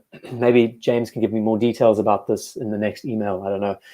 But it's a micro brand from Los Angeles. It's nice seeing that these micro brands are all over the world pushing out their pieces. Next from James, I don't know if this is the same James, I think. This is a SBD X021. And this looks to be a, it's a Marine Master. No? I'm getting better with my Seiko references. This looks like a Marine Master with its more stockier case. It's a Prospex model as well. And I do like the case styling with these models. The sharpness of the lugs, very aggressive, and that's translated through all the... was I right, Kenneth? That is amazing. Looks like a Seiko case, Zane. Yeah, so Marine Master, I guessed it right. That's good. I'm not losing touch completely. It's a cool watch. I mean, we've chatted about Seiko often, and we've already had quite a few on the show, so it's nice. SBDX, I don't know what that means, but, you know, slowly but surely catching up. James, next. Another James. Same James? Tudor P01. The darling, the love child that everyone loves to hate. There's all sorts of names. Many wish this watch was never made in the first place. And yeah, I made a video about this a few weeks ago, talked about its development and it being a prototype and being unique for that reason, celebrating not only the end result, but how we got to the adjustable click bezels and all of that. And I think Thomas Burnett loves this piece, so it's pretty cool. Nice seeing it in the flesh, as Carlos says, and all sorts of little quirks. I mean, whether or not you can wear the watch is another story, talking about the strap and the bracelet and if it fits your wrist. But I recommend you watch that video. I talk about the development of the P01 in more detail. I go through all the elements like the bezel knurling and just how they've made this watch look like a direct prototype. It's interesting. We think about the company itself and the development. Well worth a watch, just thinking about where exactly this watch lies and what Tudor was trying to do with bringing this piece to market. Keeping the Black Bay very much intact, but trying to go their own way with prototypes. Tudor's curveball, absolutely Turkey Vulture. And in the video I mentioned, it would be nice to see them continue this and bring out watches like the Deep Sea Special, for example. You know, keep the prototypes as a line in the family, possibly. It's slowly growing on me, G. Roberts. Yeah, I mean, it's definitely not up everyone's alley, but I think it has its quirks. And, you know, who can say that they have a watch that was a failed prototype of like 3 ever made? Okay, next. Now we get to Juan. And Juan sent in a whole load of pieces, and they are amazing. You're going to watch all of his watches are in a row here, so we'll be able to see them and really enjoy them. We looked at a Vacheron Overseas Gen 2 at the beginning of the show, and now we have a Gen 3. Now, speaking of which, next week, Thursday, I'm going to be bringing out a very cool prototype Vacheron video, the Corey Richards model. I decided to make a video talking about where it lies and it being a one-of-one overseas that was designed. It's a GMT piece, and yeah, great bit of history there. So look forward to that. Still haven't edited the video together, but there is one very specific overseas that needs more attention. And yeah, I mean, the overseas in general, I think it has its own allure all the way through. Very commendable. I say this all the time when I talk about the overseas.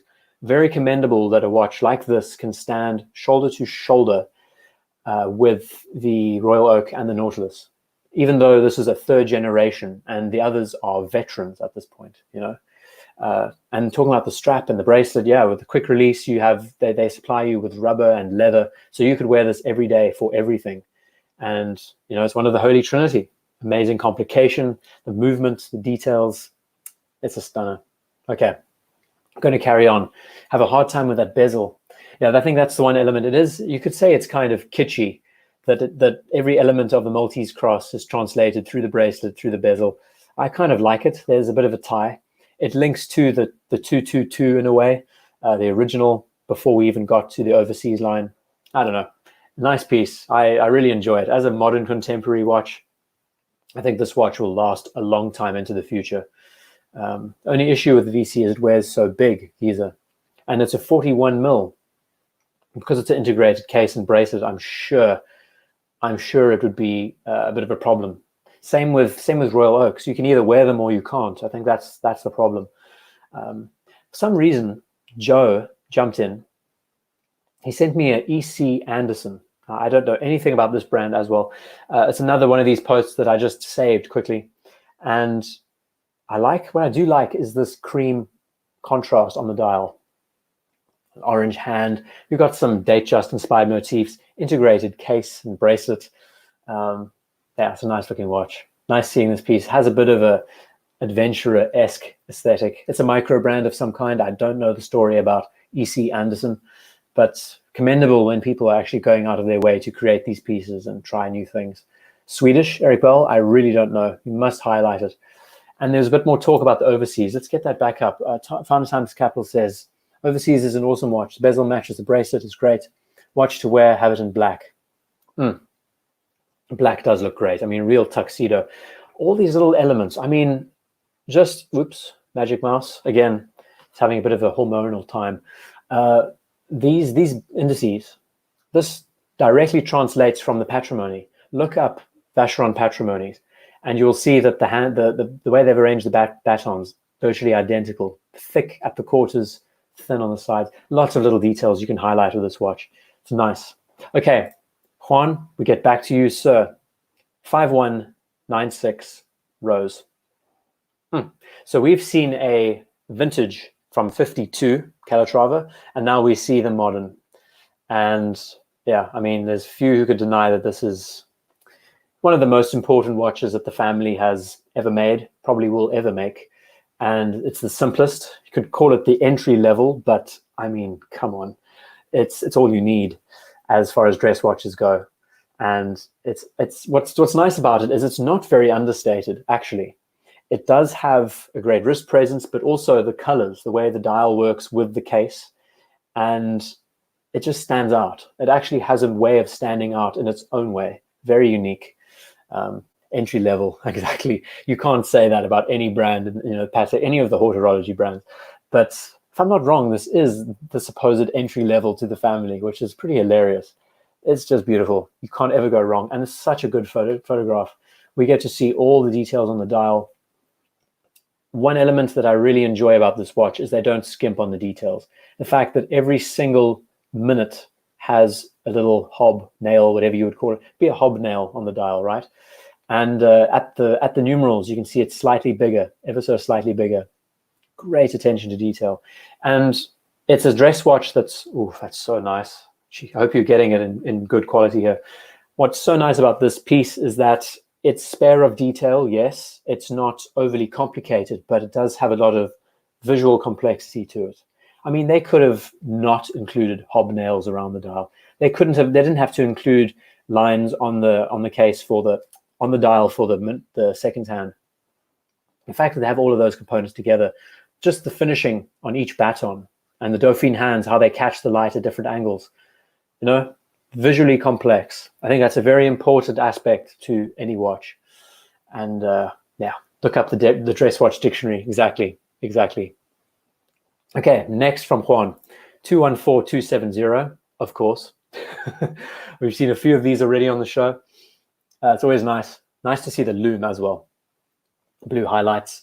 And Zane says, love how thin it is, under 8 millimeters. I mean, when you talk about a watch, I think thickness is something you need to factor in a lot.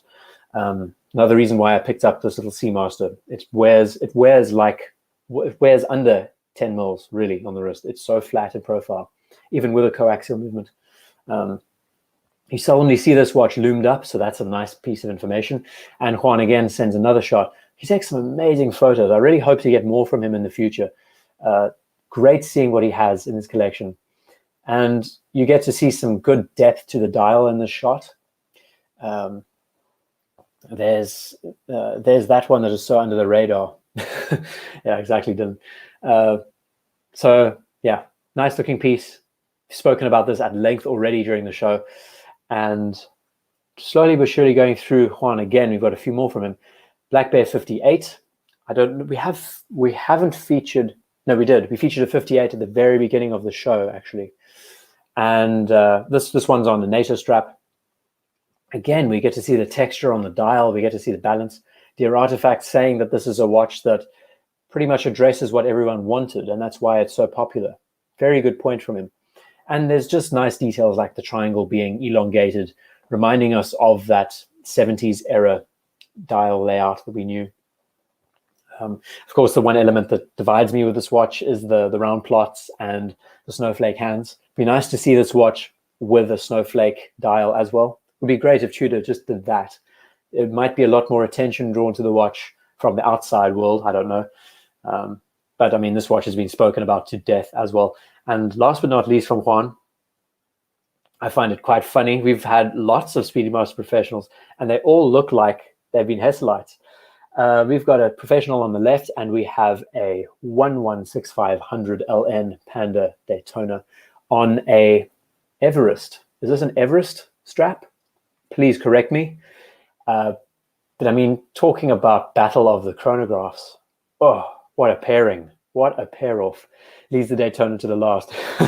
Yeah. And great seeing this watch on a rubber strap, actually. Brings the visual presence down ever so slightly. Great blend between the strap and the bezel and the subdials. the red accent highlighting the Daytona on the dial. Lots of little things. And this could start just a huge debate. I already see Dean saying Speedy wins, this and that. They both deserve their place, I think. Speedmaster for sure has the history. Rolex has the fashion appeal. It's all up to your own interpretation about the watch. Fun with straps, absolutely. Great pairing. It's nice seeing these two together. And then we jump from Omega and Rolex to Keith with an Orient Bambino small second. And in his email to me, he says, this is probably one of the best bang per buck dress watches that you can get. I fully agree. I mean, these watches, I love the aesthetic. I think the 36912 layout's great. The sub-second, it all just adds. Nice use of font and text on the dial. And for the price they're going for, I mean, I can't off the top of my head remember, but it's a pretty cool little watch for what you're paying for. And I was eyeing them years ago, having a good look. Bambino has become quite the cult watch in the YouTube space, especially. I think it's very popular on Reddit as well. I've recently gotten onto Reddit and love seeing what watches are shared by everyone. So Keith, thank you so much for this. It's nice. This is probably my favorite Orient made, just because of the symmetry and the balance on the dial. It's very seldom that you find dress watches with small seconds at such a great price range. Why the odd lug measurement? Does this measure 21? I think, Dean, if you're right. If I remember back in the day, I don't know, a long time ago. Next is Christian. Christian sends in another 114060 Submariner. Yeah, we've just been rolling with these pieces. It's insane. We've chatted about this watch enough. Great photo. Nice seeing this piece. Another from Christian, a Raymond Wheel Sinatra. Don't know a thing about this brand, this watch. Someone could please clarify and tell me what it's about. It'd be nice to know. But yeah, I'm looking at my watch now. I see that we are coming up to 3 hours. So pretty good. Good endurance show. And by the looks of it, we're going to be finishing before the 3.5 hour mark, which is great. And yeah, so the Raymond Wheel Sinatra. Don't know anything about this. Steel Sports, man. Steel Sports. Raymond Wheel is actually a legit family-owned business. Interesting. Another brand I need to look into. I need to bookmark this and remind myself. And the dial, the way it's not the best picture, but you get to see the way the dial has this wave effect to it. All these parts look heat blued. You can correct me if I'm wrong there. But yeah, sports pieces, we're going to jump. These are also from Christian. He sent in another. This is his Oris pointer date and the Raymond Wheel together. Nice little pairing. Steel Sports and the rest. Let's see. It's a good movie when you don't know you've been here for 3 hours. But Owens, what's really surprising is that I often rewatch these shows just to recap and see what was shown. And a lot of the time I can watch the show and 2 hours goes by. And this is me listening to myself. I mean, how, what's the best word? Sum it up. Narcissistic is that? I mean, I can enjoy the show as much listening to myself. I phase out. I don't think that it's me talking and presenting. But yeah, it's always a pleasure. I love doing these. We've already hit 3 hours at this point and we're still going strong. A lot of people hate the fact that these go on for so long, but with 180 watches sent in, what do you expect? You want to spend some time and appreciate what's been going on. 5 hour combo meal deal confirmed kind of stuff. I think we'll be able to finish before the half hour, which would be great.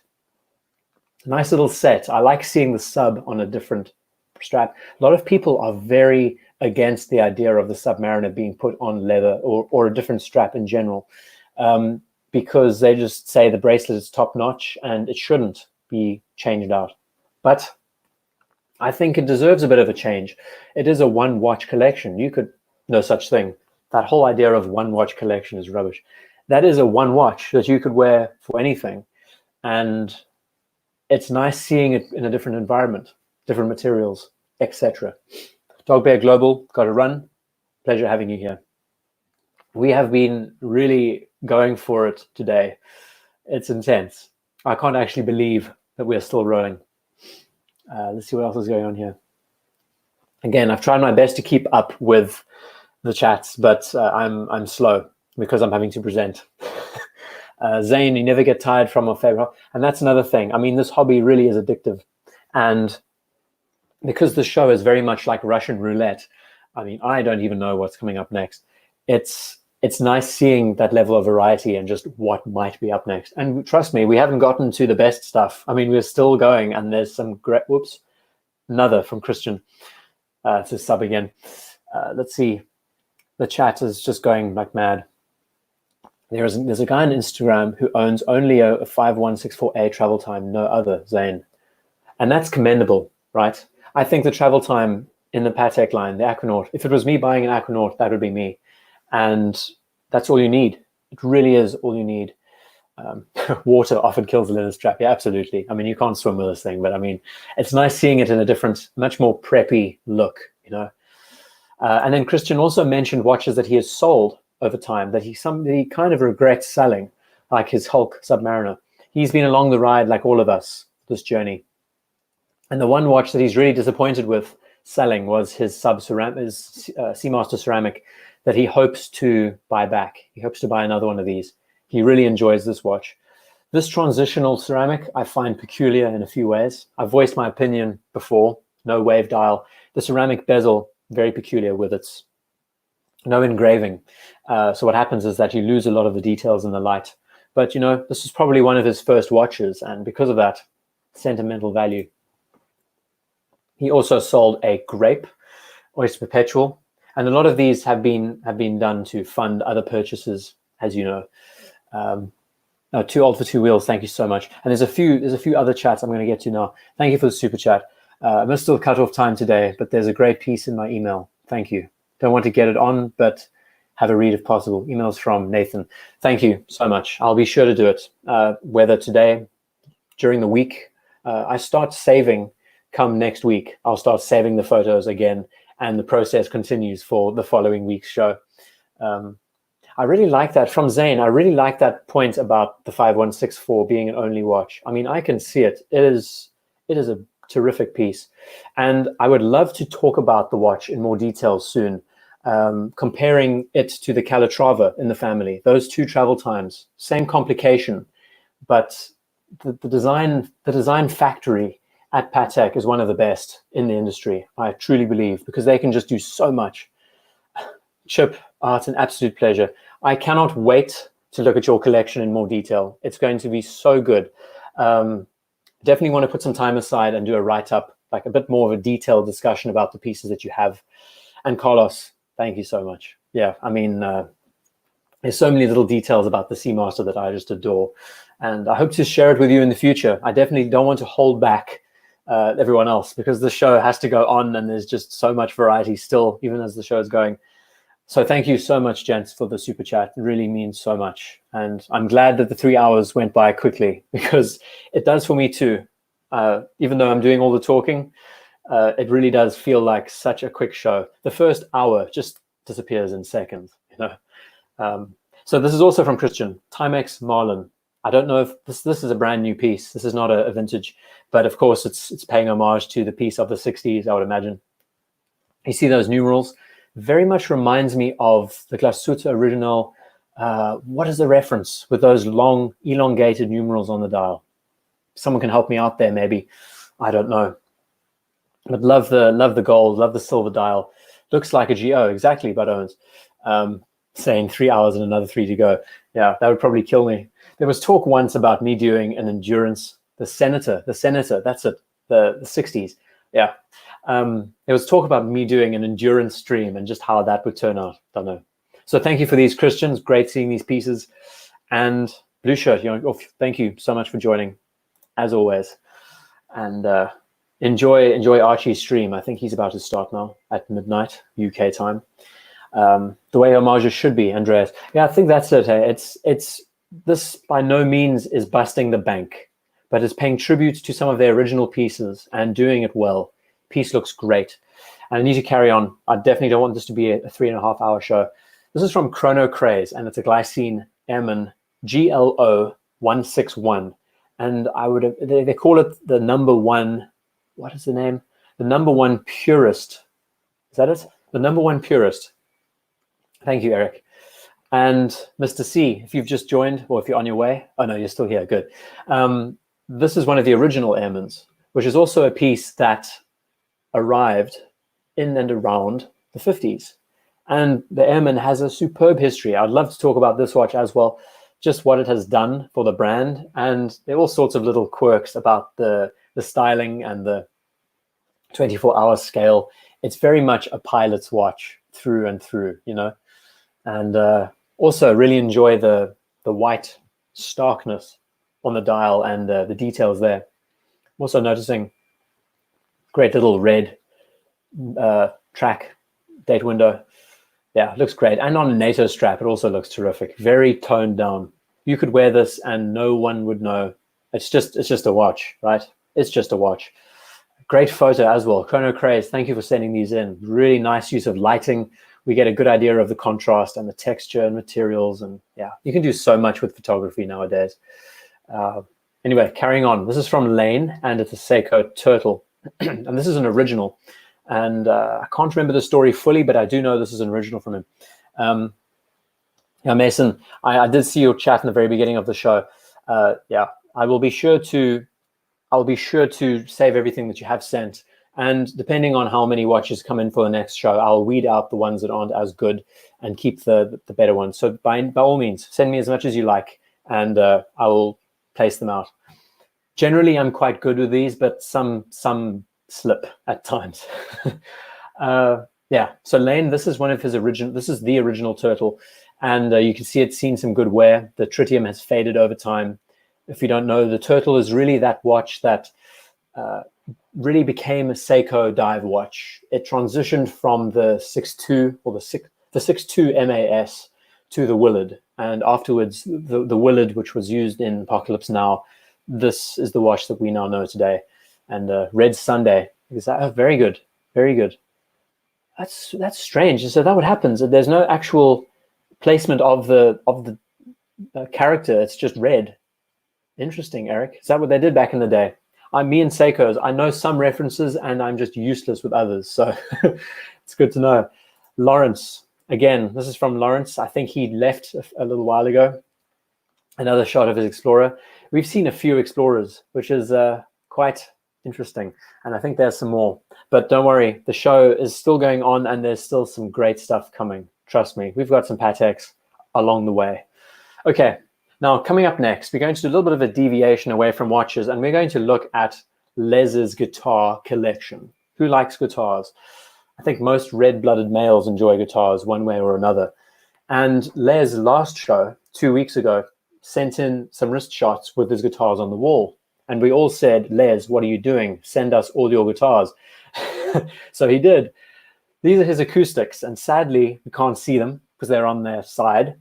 But he has a room completely dedicated to guitars entirely. Drums, is that your take, Bean? I love drums as well. Bonham is my favorite of all time. I love Zeppelin is one of my favorite bands. I listen to them all the time. It's one of the bands that just doesn't get old ever. So what do we have at the back here? We have a Yamaha. We've got a Hendrix. This looks like a Hendrix reissue. There's Hendrix there. This was his Woodstock guitar that made history. Yeah, Bonzo is the man. We got a Fender bass sitting over there. I'm going to keep going. So we've got some straps and cases hanging on the door. Then we've got the Beatles pieces. I know nothing about guitars. Yeah, I mean, it's like any hobby. You know, we get into them with watches, with cars. We generally get into them quite deep. These are the Beatles guitars that we had on the first show. We've got a Gibson J200. We've got a Epiphone Casino. I thought this was a Gibson ES335, but it's Epiphone Casino. We've got this awesome little, I don't think it's a Hofner, but it is like an homage to a Hofner fretless bass. And we've got some nice amplifiers. We've got a record. We've got all his records at the back there. I love it. Talk about a music room. Then we've got the George Harrison Strat that I think is also a reissue, but it's nice seeing this. All the guys decided to just play around with a paintbrush. And on the right, we have a Rickenbacker, which was played by Harrison as well, I think. This was in the early days before we had, when the Beatles were still playing on the stages and performing. Rickenbacker was, I think, either Lennon's or Harrison's favorite guitar. Yeah, and Paul McCartney and Hendrix are both left-handed for sure. It's just great. It's so nice seeing these. I'm just going to slowly go through these just for us guitar nuts out there. Rocky Raccoon, is that what it's called, Eric Bell? Fascinating. Then we've got some PRS models over here, PRS, and we've got this is called a Freedom. I don't know anything about this, but it does have that Gibson-styled case. What do they call that reference? No, it's not a Gibson. Oh, I'm drawing a blank here. Then we've got some Les Paul inspired pieces. We've got, oh, this is a Gibson Les Paul. He's got a few. He's got a gold top, beautiful mahogany finish. He's got an Ibanez by the looks of things. Oh, just great. He's got a bit of fun over here in the corner. He's got a watch hanging up there, keeping time on a bunt strap and everything else. Oh, I just love it. It's so nice. It's got a clock. I mean, this is a really cool little man cave. No? Dig it. The gold top, I think for me, the gold top just wins it in this row. Gibson Les Paul gold top is a winner. And then what else? Then he has his Stratocasters, slowly getting through these quick. Let's see. I can't tell you the names of all of these, but he's got some Telecasters and he's got a whole range of Strats. Looks like he's got some left-hand drive. He's got a Frank Zappa, which is also a reissue Telecaster. He's got a Stevie Ray Vaughan reissue, another Telecaster. This looks like a Beano. I don't know what Roger Dodger. Fantastic. These are all reissue era guitars. You know, like they reissue watches. A lot of the time, we see guitars be remade, and yeah, it's nice. It's nice seeing these on show. Oops. And this is what he's been playing. His PRS with, oh my goodness, another Speedmaster Professional. I mean, talk about us, and yeah, we just go through watches like it's no business. If watches weren't expensive enough, collect guitars too. It's surprising. Jackson style case. Oh dear, I probably missed it. Sorry, I've got to run through these because I know a lot of you guys don't like guitars, but it's amazing. Guitars in general are pretty affordable compared to watches. They are pretty affordable, and if you choose the right one, you will never make a bad mistake. Stratocaster is my baby. I love Strats. I've rebuilt mine. I will show it. I actually take some photos of my watch with a guitar soon. But anyway, got to carry on through here. We've got a few more, and then we're calling it a day. This is from Marcello, Grand Seiko SBGR 301. And this gent bought this for himself after he won a lighting competition because he's an industrial designer as well. And great seeing it. And this piece, you very seldomly see this model without a date. So it's nice seeing some balance there. Automatic. How do we transition from guitars to watches in a flash?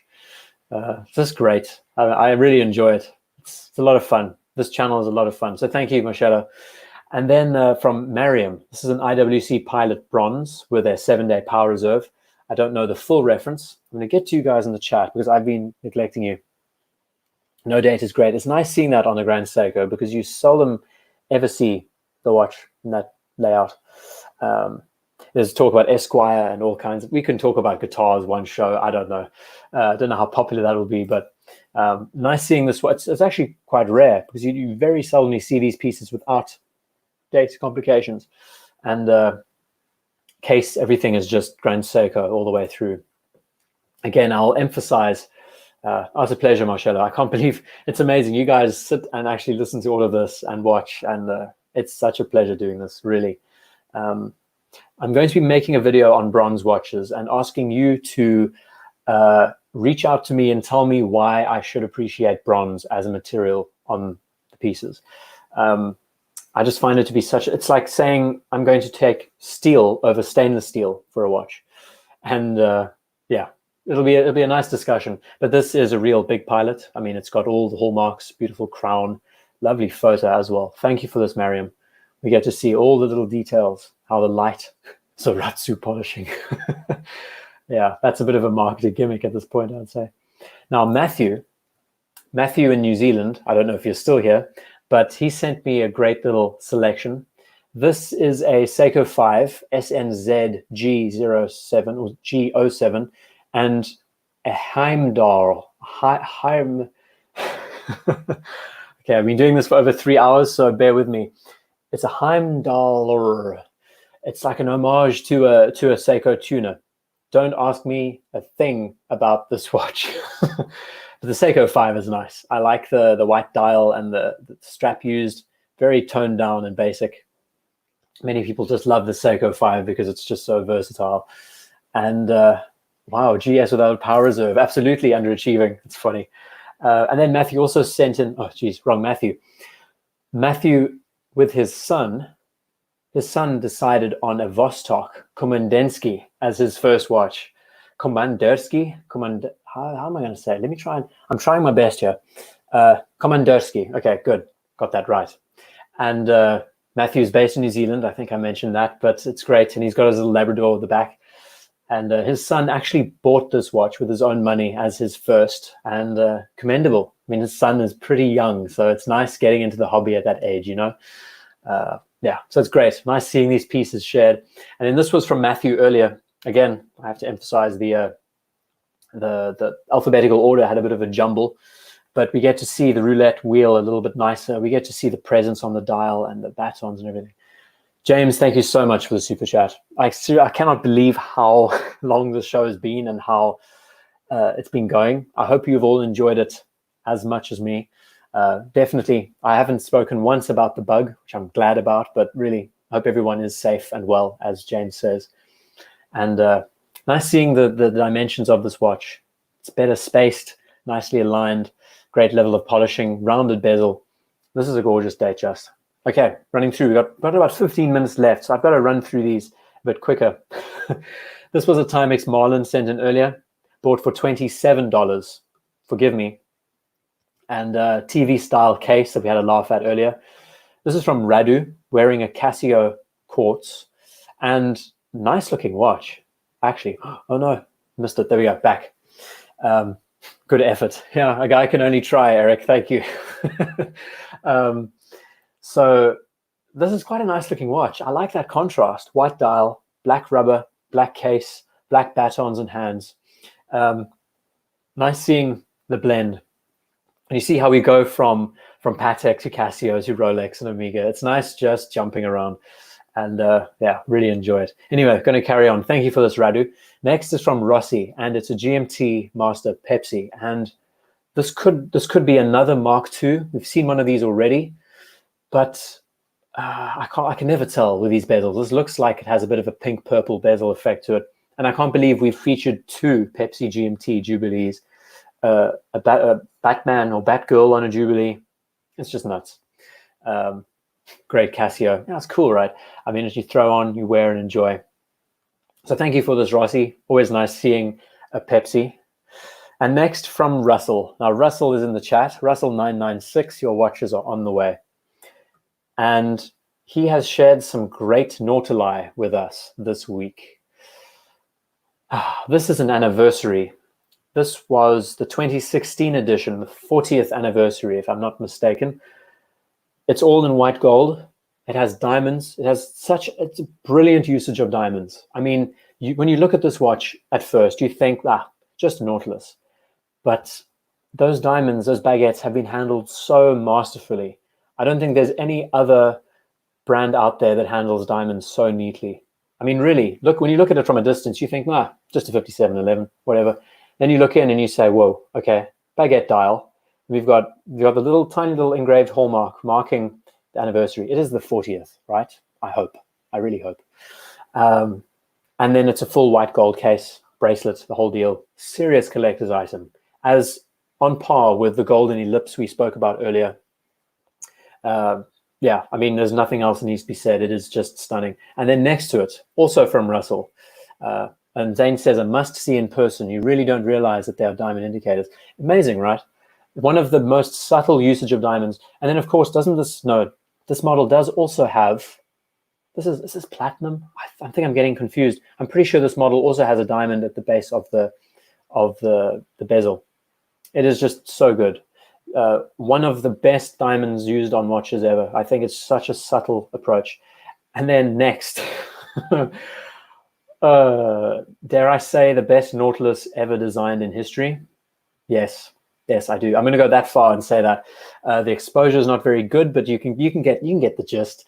It's the perpetual calendar Nautilus, the most complicated Nautilus ever made, and also the best balanced.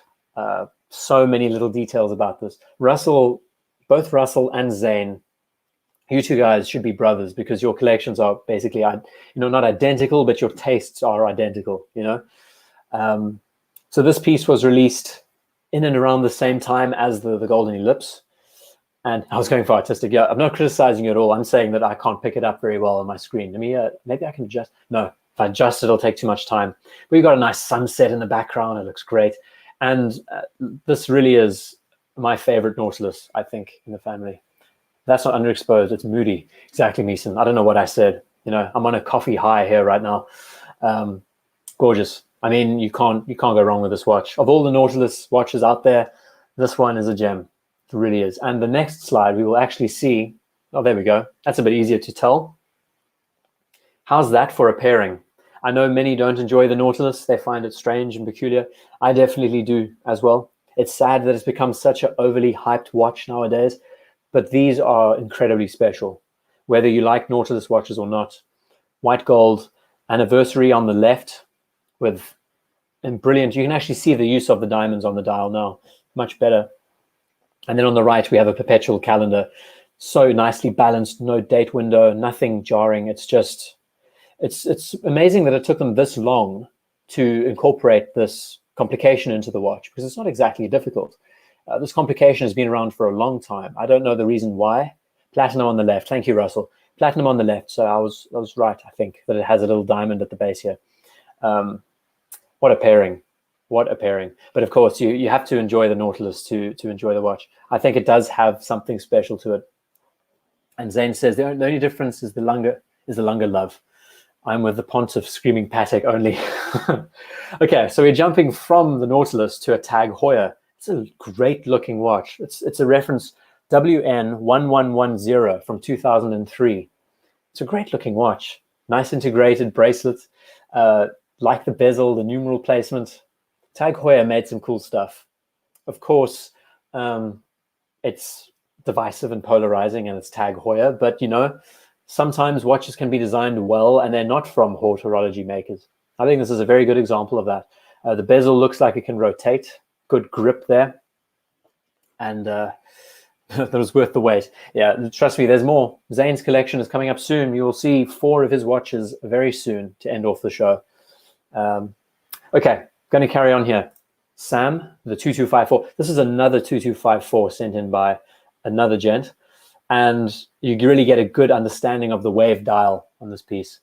Looks like an SS Alpine Sports. Very well said. And the 2254 we've spoken about already, but it is a gem. It's a really nice watch. Great tribute to the originals back in the day. Nice use of the elastic paracord strap on the watch. Nice seeing the wave dial. Again, I'll emphasize. Yeah, great detail, gorgeous shot as well. Okay, moving on to Sasha. You're doing pretty well. We're probably going, now that I've been holding on for so long, we probably will be going for 3.5 at this point. Gee, that's terrible. Steinhart Ocean 1 Military. Another Steinhart, which is pretty cool to add to the set. These, if this is a Gen 1, these are very collectible now, believe it or not. The first edition 42 mils, these were one of the first mil sub inspired homages out there. Many people loved it for that reason.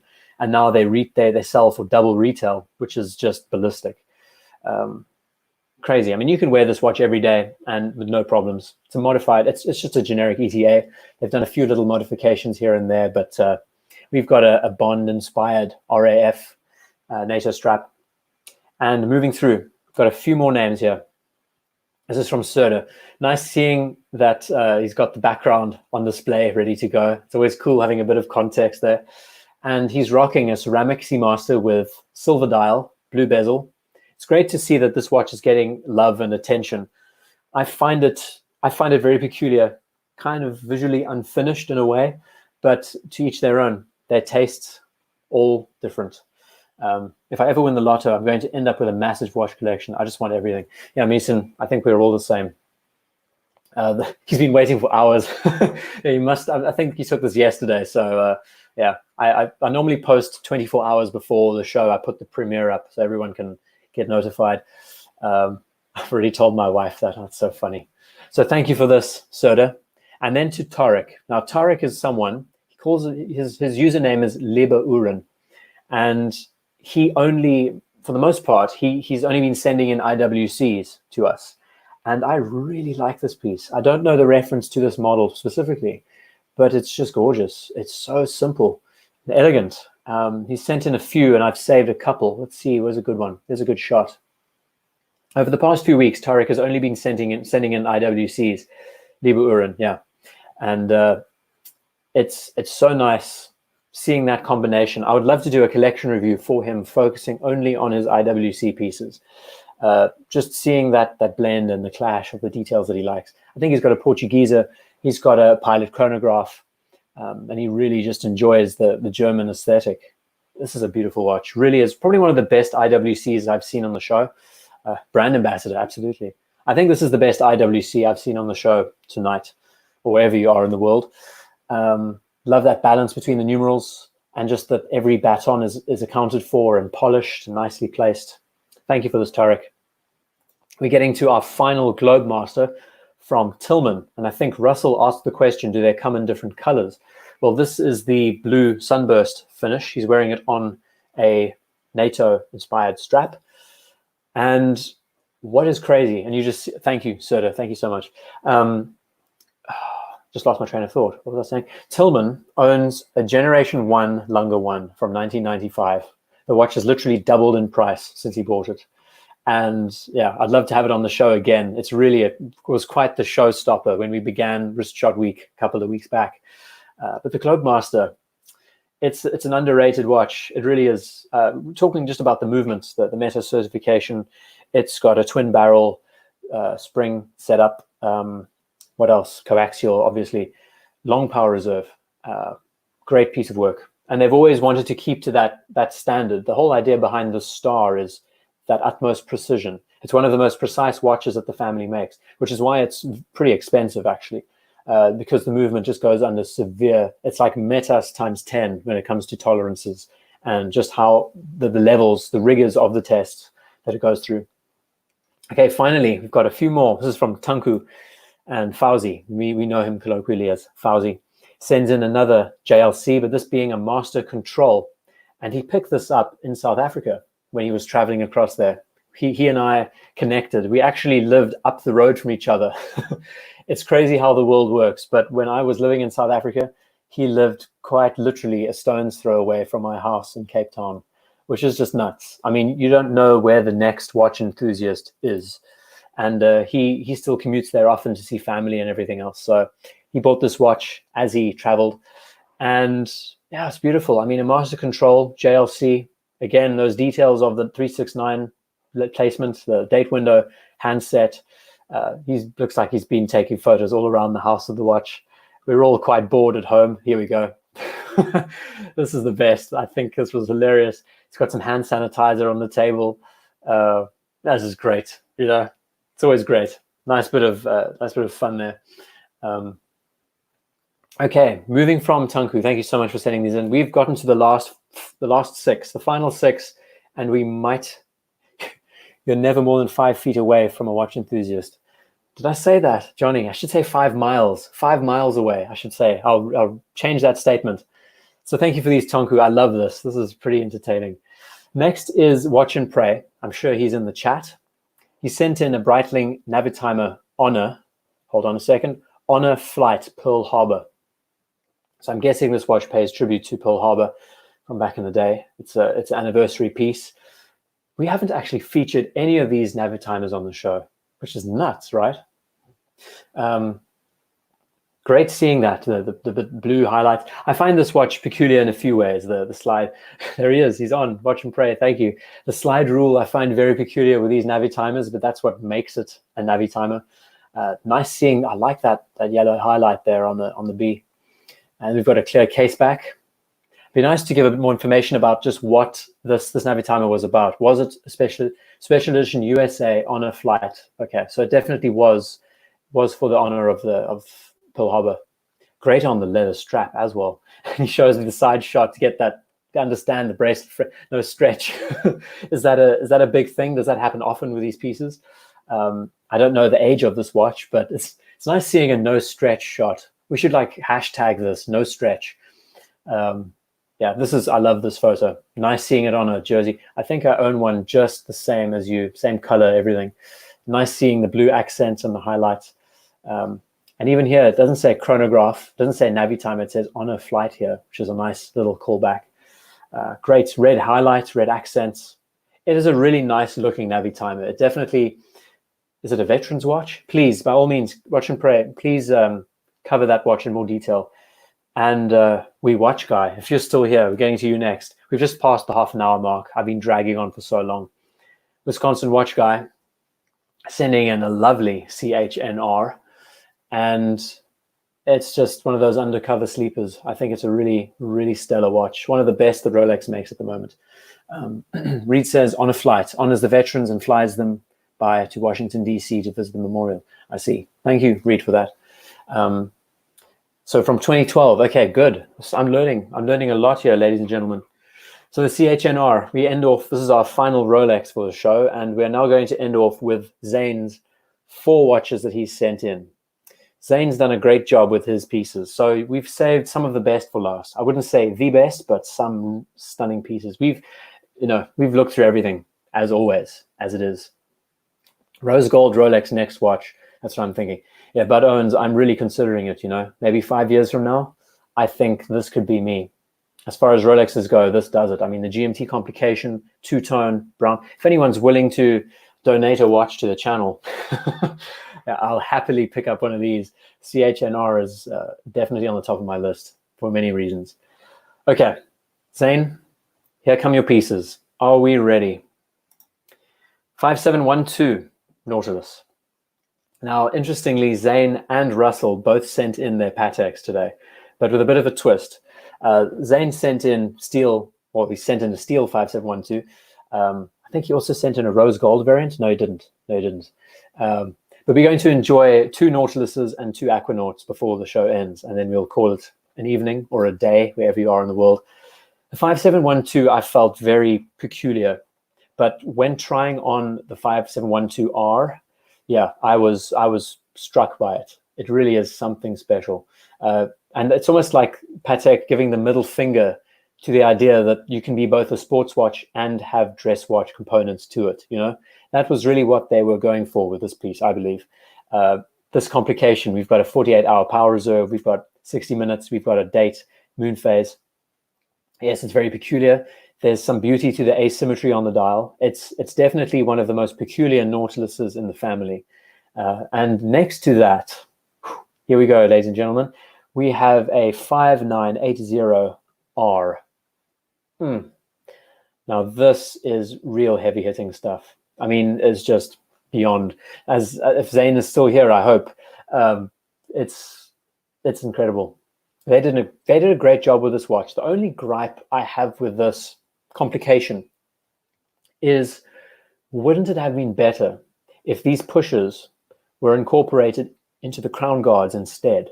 Imagine how seamless it would look if the crown guards themselves were the stop and reset. I know it's not exactly possible unless you had a completely different mechanism, but I think it would have just cleaned it up ever so slightly. I do know that this watch is pretty thick on the wrist. You can correct me. It's about 12, 13, 14, I don't know. Yeah, but Russell says great Pateks. I mean, these really are top of the line. Also really enjoy the fact that there's some great symmetry to this piece. The sub-dials are all arranged in one place. So you have your 12-hour at the center, and then you have your 5 and your basically a 60-minute countdown, but also a 5-10. It's a very ingenious use of a 30-minute dial on the inside. And like the Odysseus did. Yeah, so there's a few things. That's the one element. I actually did a video about the Nautilus, but it wasn't good enough. So I chucked it. But that's one gripe that I had with this, was thinking, wouldn't it be nice if, very much like the World Timer, which I think we will see in a second, the way the pushers have been integrated into the flanks of those pieces. Anyway, gorgeous watch. I mean, this is one of the, a little bit under 12.5. How did I guess that, Zane? That's incredible. I've never even worn one. This is nuts. So it's quite thick for what it is, but I mean, it's also a brick. I mean, rose gold, and also on a leather strap. I do know for a fact, leather strap with a deployant and everything, it's solid. It feels so solid on the wrist. Yeah, gorgeous watch. So thank you for this, Zane. And then to cap it off, we're ending with 2 more Aquanauts. Now, the Aquanaut, this for your reference, it's a 5167A, and this is on a full bracelet, which you don't see often, and many people don't appreciate.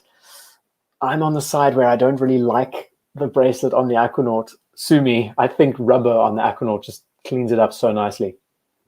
Ron the Shrink, welcome. Great having you here, sir.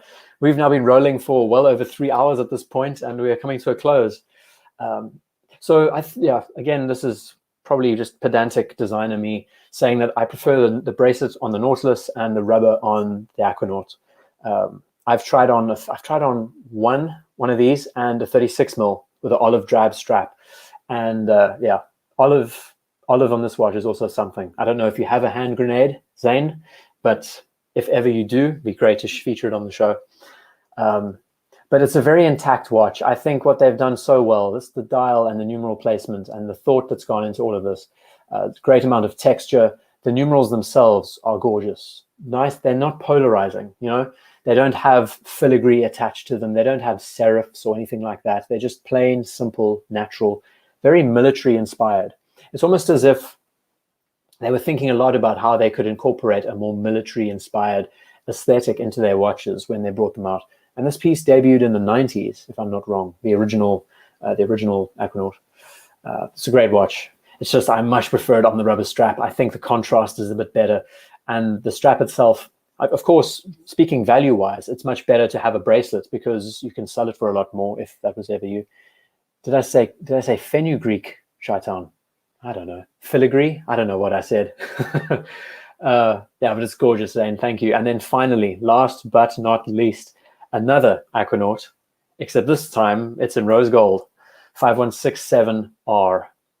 And with that brown dial rubber strap, I think this is quite the watch to cap off the show. You know, if I actually won the lottery, this would be the watch I would get next for myself. Since I'm wanting something with precious metals, rose gold's great. It's versatile, rubber strap. Of course, you can swap out with leather and everything else. But this combination, the brown dial with the rose gold, you see what I mean when I say how well brown and rose gold works together? Is Exhibit A and Exhibit B. It's not rocket science, ladies and gentlemen. And why is that? Well, it's because it blends so nicely with the skin. It's got a bit more visual complexity than just black, plain, straight black. But also our skin tones range from brown to black to white.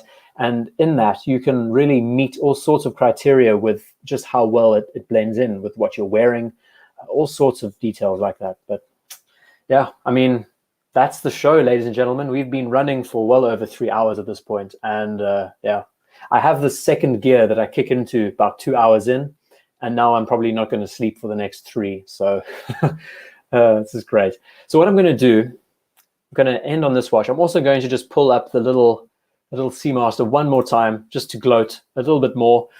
And just thank you all so much for being a part of the show. I know many of you have watched all the way through, and it's always such a pleasure and a privilege sharing this with you and this hobby and what we enjoy. I feel so glad, and I still haven't gotten over the fact that I now own this watch, and I can throw my hat into the ring with all of you, and you know, it's something different. Something of course, many people thought I'd be going for Rolex, and I thought in the end, I'm not here to really please you. I'm here to entertain you in the end. And if I just got an Explorer, I mean, this is a channel focused around design and stuff. Maybe a little bit of a complexity there would be something cool. Yeah, but I mean, it's a great story. I really hope to share more about this watch as time goes by. And yeah, ladies and gentlemen, we've been rocking it. We've done a great job, and really thank you all so much for being a part of the show. I'm going to pull out of this page somehow. Hopefully the computer can do it. My preview is having a hard time. Let's close it here and pull up the stream and stop the share screen, and me just to address all of you. Thank you, really, everyone, for joining. I know a lot of you joined a bit late, but I see lots of thank yous. And I saw a super chat from Thomas Burnett, as always. I really hope you're doing, I should also say to everyone, I really hope you're all doing well, looking after yourselves and your family, and, you know, keeping yourselves busy at this time. This hobby is an amazing distraction, and because of it, we get to communicate with fellow enthusiasts. This show lets us see what the community wears instead of what is advertised and marketed to us all the time. And because of that, we can get a much more rounded understanding and enjoy these watches ever more. So that's it. NATO, wrap it up, big boy. Yeah, well, ladies and gentlemen, thank you so much for joining. I really hope you look after yourselves, and I'll see you in the next one. New videos Tuesday and Thursday. Don't know what Saturday is going to bring, but we'll see. Great to have you all here, and see you soon. Cheers for now.